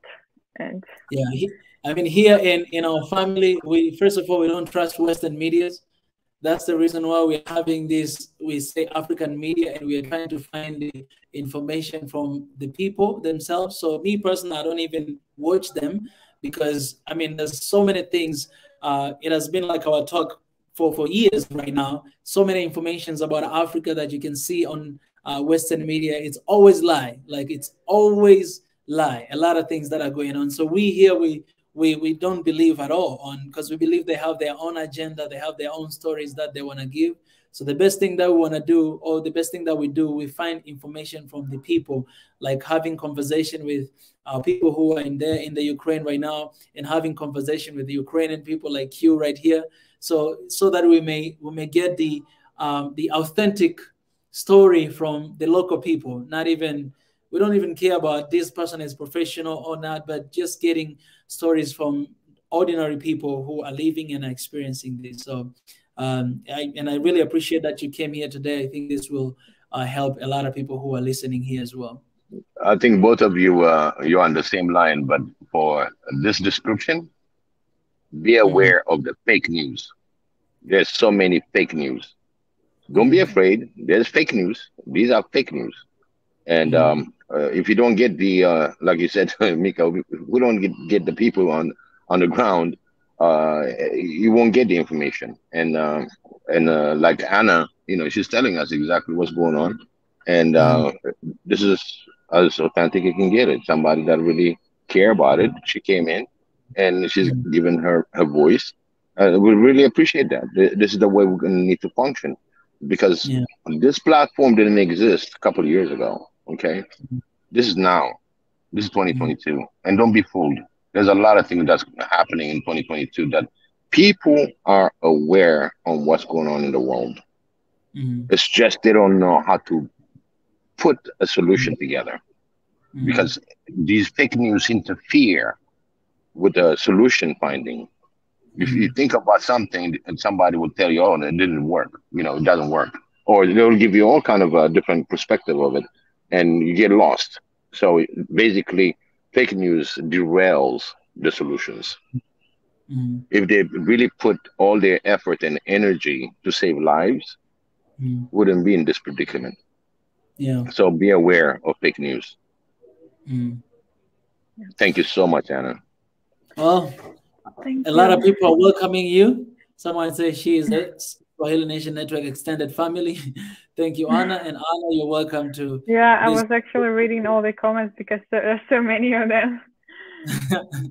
Yeah, welcome, Anna. We're definitely gonna have more conversation. Anytime when there's something, I will always reach out to you, because now I mean, we live in South Korea 8 years. I was there for 9 years. I just came back like 6 months ago to Africa. I moved back home, and so I think there's a lot of things. And we were both KGSP family, from the same family. So this is beautiful. And now this crisis is connecting us again. So yeah. Anyhow, I really appreciate it, Anna. Thank you. All right. Talk to you very soon. Hope everybody is safe. All right. Thank you. All right, guys. All right, Big E, family. That was an amazing conversation. Absolutely. That was really good conversation. And by the way, I want to appreciate Anna again, because as I told you guys, we had no conversation about this. I just reached out to her like right now, and I was like, hey, can we do live and do this? And she was willing to do. And she shared with us, and you guys, you've heard her. So yeah, this is beautiful. This is amazing. I'm feeling so good right now. Yeah, because this is what we are as family. We want to know exactly what's going on, and the more people that comes in here from the crisis area, this is where we open up and even to think for solution as one family. A very focused thinking will eliminate all this misunderstanding, and we eliminate all this fake news that's going around the world. Our interest, our focus is our African brothers and sisters. One, because they don't have the chance to get out. And I really want to see people that are out and how they got out. Hopefully we'll get some of that. They'll get the information and bring them on this conversation, because that's all we ask is peace and love for our brothers and sisters out there, to be protected, to pray for them. And this conversation with Anna enlightens a lot more than what we stand. You see, it brings the understanding on humanitarian moves, because all humans are still humans and they need to be protected. But again, there's no side in here. Absolutely no side. This is something that we African families, we don't take side when it comes to survival of our brothers and sisters. We want peace. We want peace to be extended. Yeah. Yeah, first and foremost, that's what I was, we're telling everybody here who is watching right now and those who will watch later, guys, we need to be very careful. And, when it comes to right and wrong, I mean, things are very obvious, right? You know that what war can do to people, and we want to stand for that, and we want to really pray and really talk and raise our voice that this war should stop. I spoke the other day, and I'll speak it again. One thing that Anna, she mentioned, very interesting, Biggie. She said that most of international people, or let's say Africans, everybody in the Ukraine right now during the war, they're leaving and they have a place to go because they have home, right? And then she said that, but for most of Ukrainian, that's their home, right? So they leave, they actually, became refugees in somewhere, and they cannot go back home because of the situation and all the damages that is happening. So that statement really touched me, and it reminded me again that we are standing with we are on the right cause, speaking against this war, that this war is not doing any good to anybody. It just motivated me even more, because I didn't think about it before. But now, after saying that, then I was thinking about these people who are going through this tragedy, that it's tough. They're innocent. Some of them, they don't even know what's going on in the politics. It's just collateral damage. People are the ones who are suffering from all these issues that are happening right now, both war and both sanctions. Like, people are the ones who are suffering, who they have nothing. They're just good people, you know what I'm saying? So it's yeah, it's really God. May God hear our prayer. You know. Absolutely. I mean, the other thing that the topic that keeps coming back and forth is about China rescuing her people, India doing the same thing. That's one nation. It's just one nation.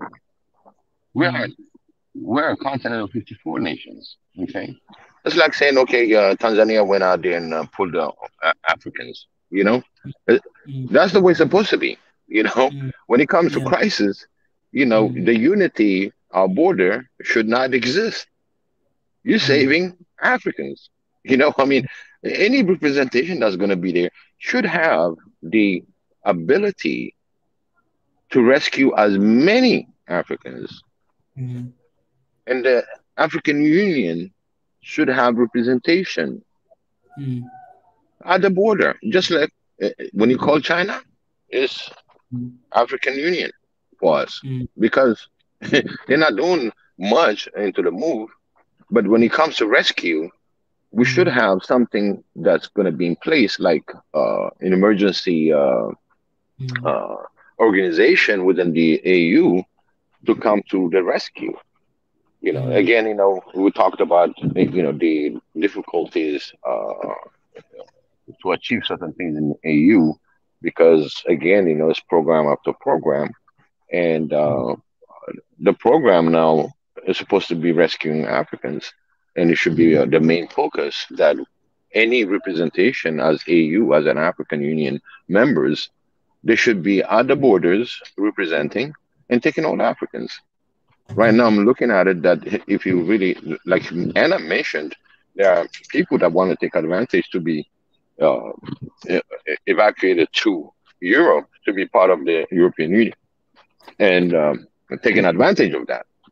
But again, that doesn't show for our African brothers and sisters that have been there and discriminated.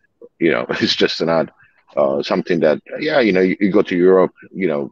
Basically they need to vet you. You need to be vetted to really move from one country to another. But this is not the case. This is not time to vet somebody. This is something to rescue mission. And if you really don't want them in your country and you want them to go somewhere else, just like anything else, you can separate them, put them on one side, and time comes, everybody get evacuated, and you don't have any problem about vetting on those people. And it's very easy when it comes to African because they're black.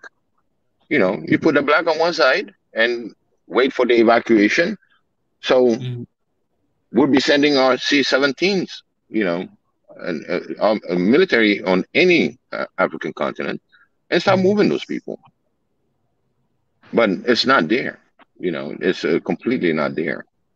If you really want to really want to stand up saving African lives, you can segregate it that way because it's a color matter, right? It's about color. So you put them on the side and let them get evacuated.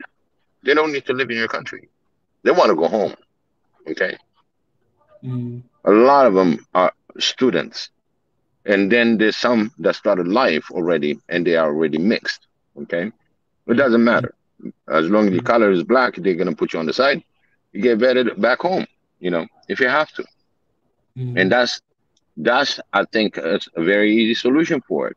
But again, when it comes to the segregation now, there will be other things that's going to be in factor that we have to look at. They put them on one side and being neglected.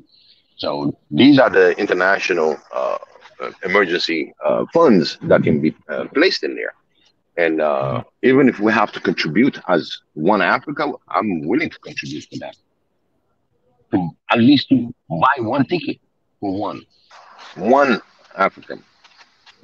We have 200,000 plus subscribers. And this is a great cause to really say, hey, if it is a fee we can put together, you don't have to go to war. Just put your money. So we can save every single African that are there. We can do that as one Africa family. We can reach out left and right. Diaspora, everything that we have. We have billionaires, Africans that we can reach. It's just they're not out of the country. In order to organize, let's say, bus transport or whatever, it takes a lot. We're going to be contacted. We're going to need to move fast because these people are suffering. Our people are suffering. We need to move fast. There's so many options, but some of the options are getting them out of the country.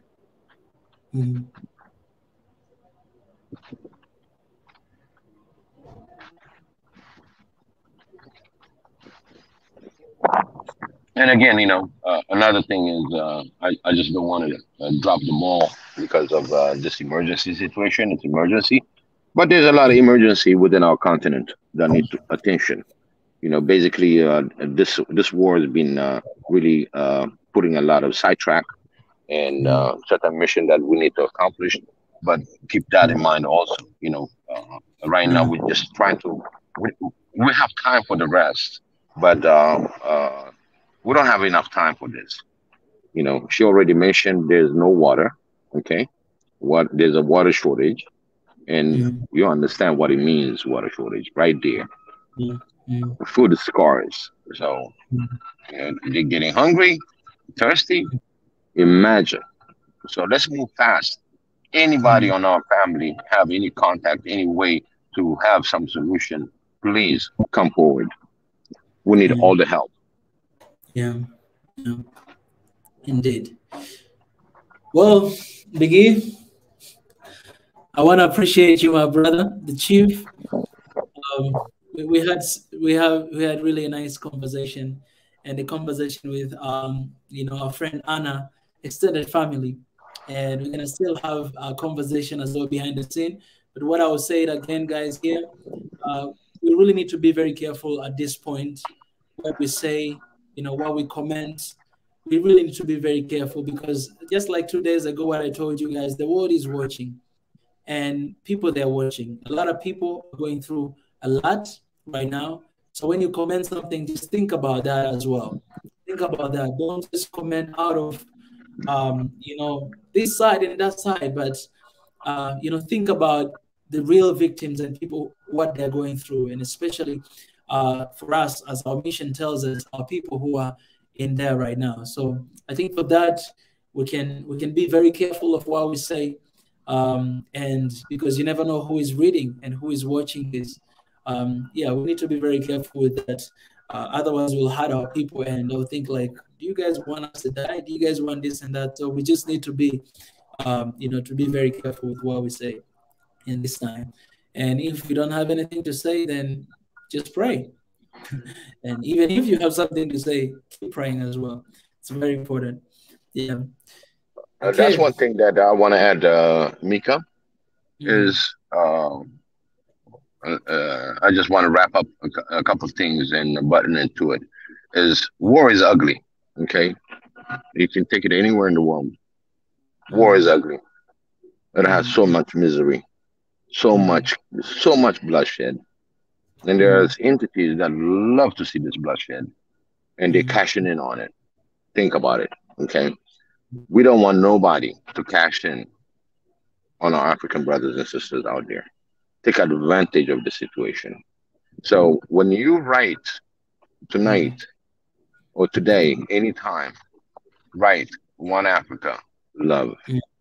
One Africa, love. Because you're not supposed to be taking any sides at all. It's not our business. Our prayer should be laser sharp into getting our brothers and sisters out of there. And at the same time, we're peace-loving nations.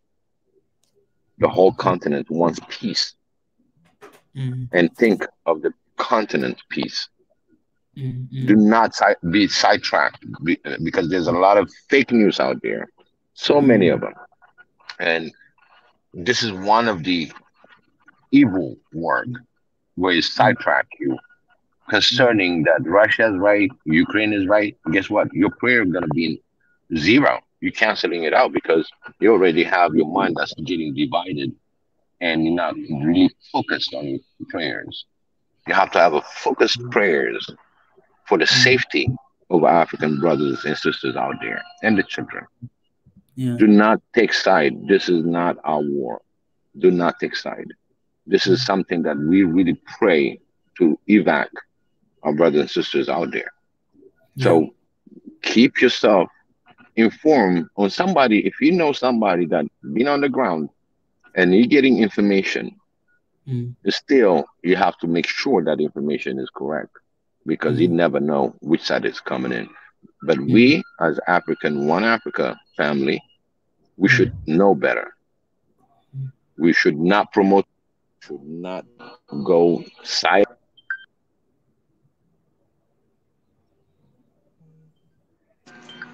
Make sure that we are in the right path in our prayer and helping one another when it comes to voice about it, and we'll be all together. One Africa start with us. It's us. Each individual are united and to be one, and we are one. And I see all of you on the comment. You know, I can see everybody that's really understanding it, and I'm so happy that we have this conversation again. Thank you, Mika. I really appreciate it. Salute, my brother. Appreciate you. I love you, and I'll talk to you very soon, my brother. All right. Love you too. I'm going to call you later on in the next 30 minutes, if you don't mind, so we can start with that. Okay? All right. All right. All right. Love you guys. May Xavier be upon you. Pray for our brothers and sisters being protected. Always being protected.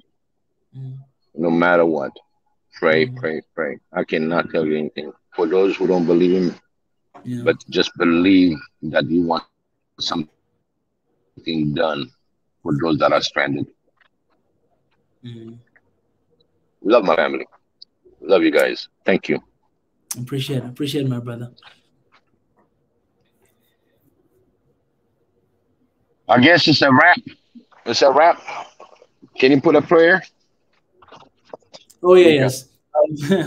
I'll put a prayer. I saw your question, Sam. Yeah, basically like what you said. I think you understood it. Because I mean, you cannot really, like, people in their heart, they have their own choices, you know what I'm saying? And we don't want to force anyone to choose anything. You know, but it's very good for us not to be, you know, anyways, I think you guys understand what we mean. Let me pray little quick to finish this. I don't want to ruin the session where we had by saying everything else. Yeah, don't want to open another conversation. Thank you. Yeah, I don't want to do that. Yeah. I will not stop here. Yeah. All right. Let me raise a word of prayer. God, we thank you for today. I thank you for our people in the Ukraine right now.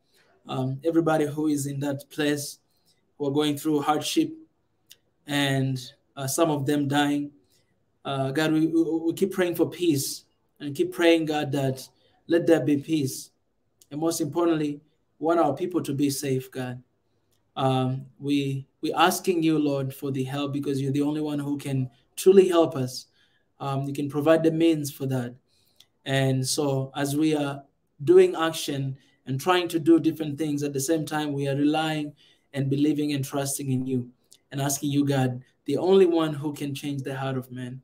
So we pray that, God, even this war will come to an end, and our world, our people will be in peace again. They will have their home with their families and everything that they have. We commit all these things in your name, Jesus Christ. Amen. Amen, my brother. Amen, amen. I extend also to Marianne the same prayers. Kaku, Kuku, Dr. Sadega, you ask for prayers, and you're always in our prayers. I just want to remind you all that we still have prayers to those who needed prayers, and this is what we show: our compassion, our love to one another, and we are one. We move as one unity. Exactly. Love you guys. Appreciate it. All right, guys. Bye-bye. Have a good day, guys. Appreciate you it. do the same.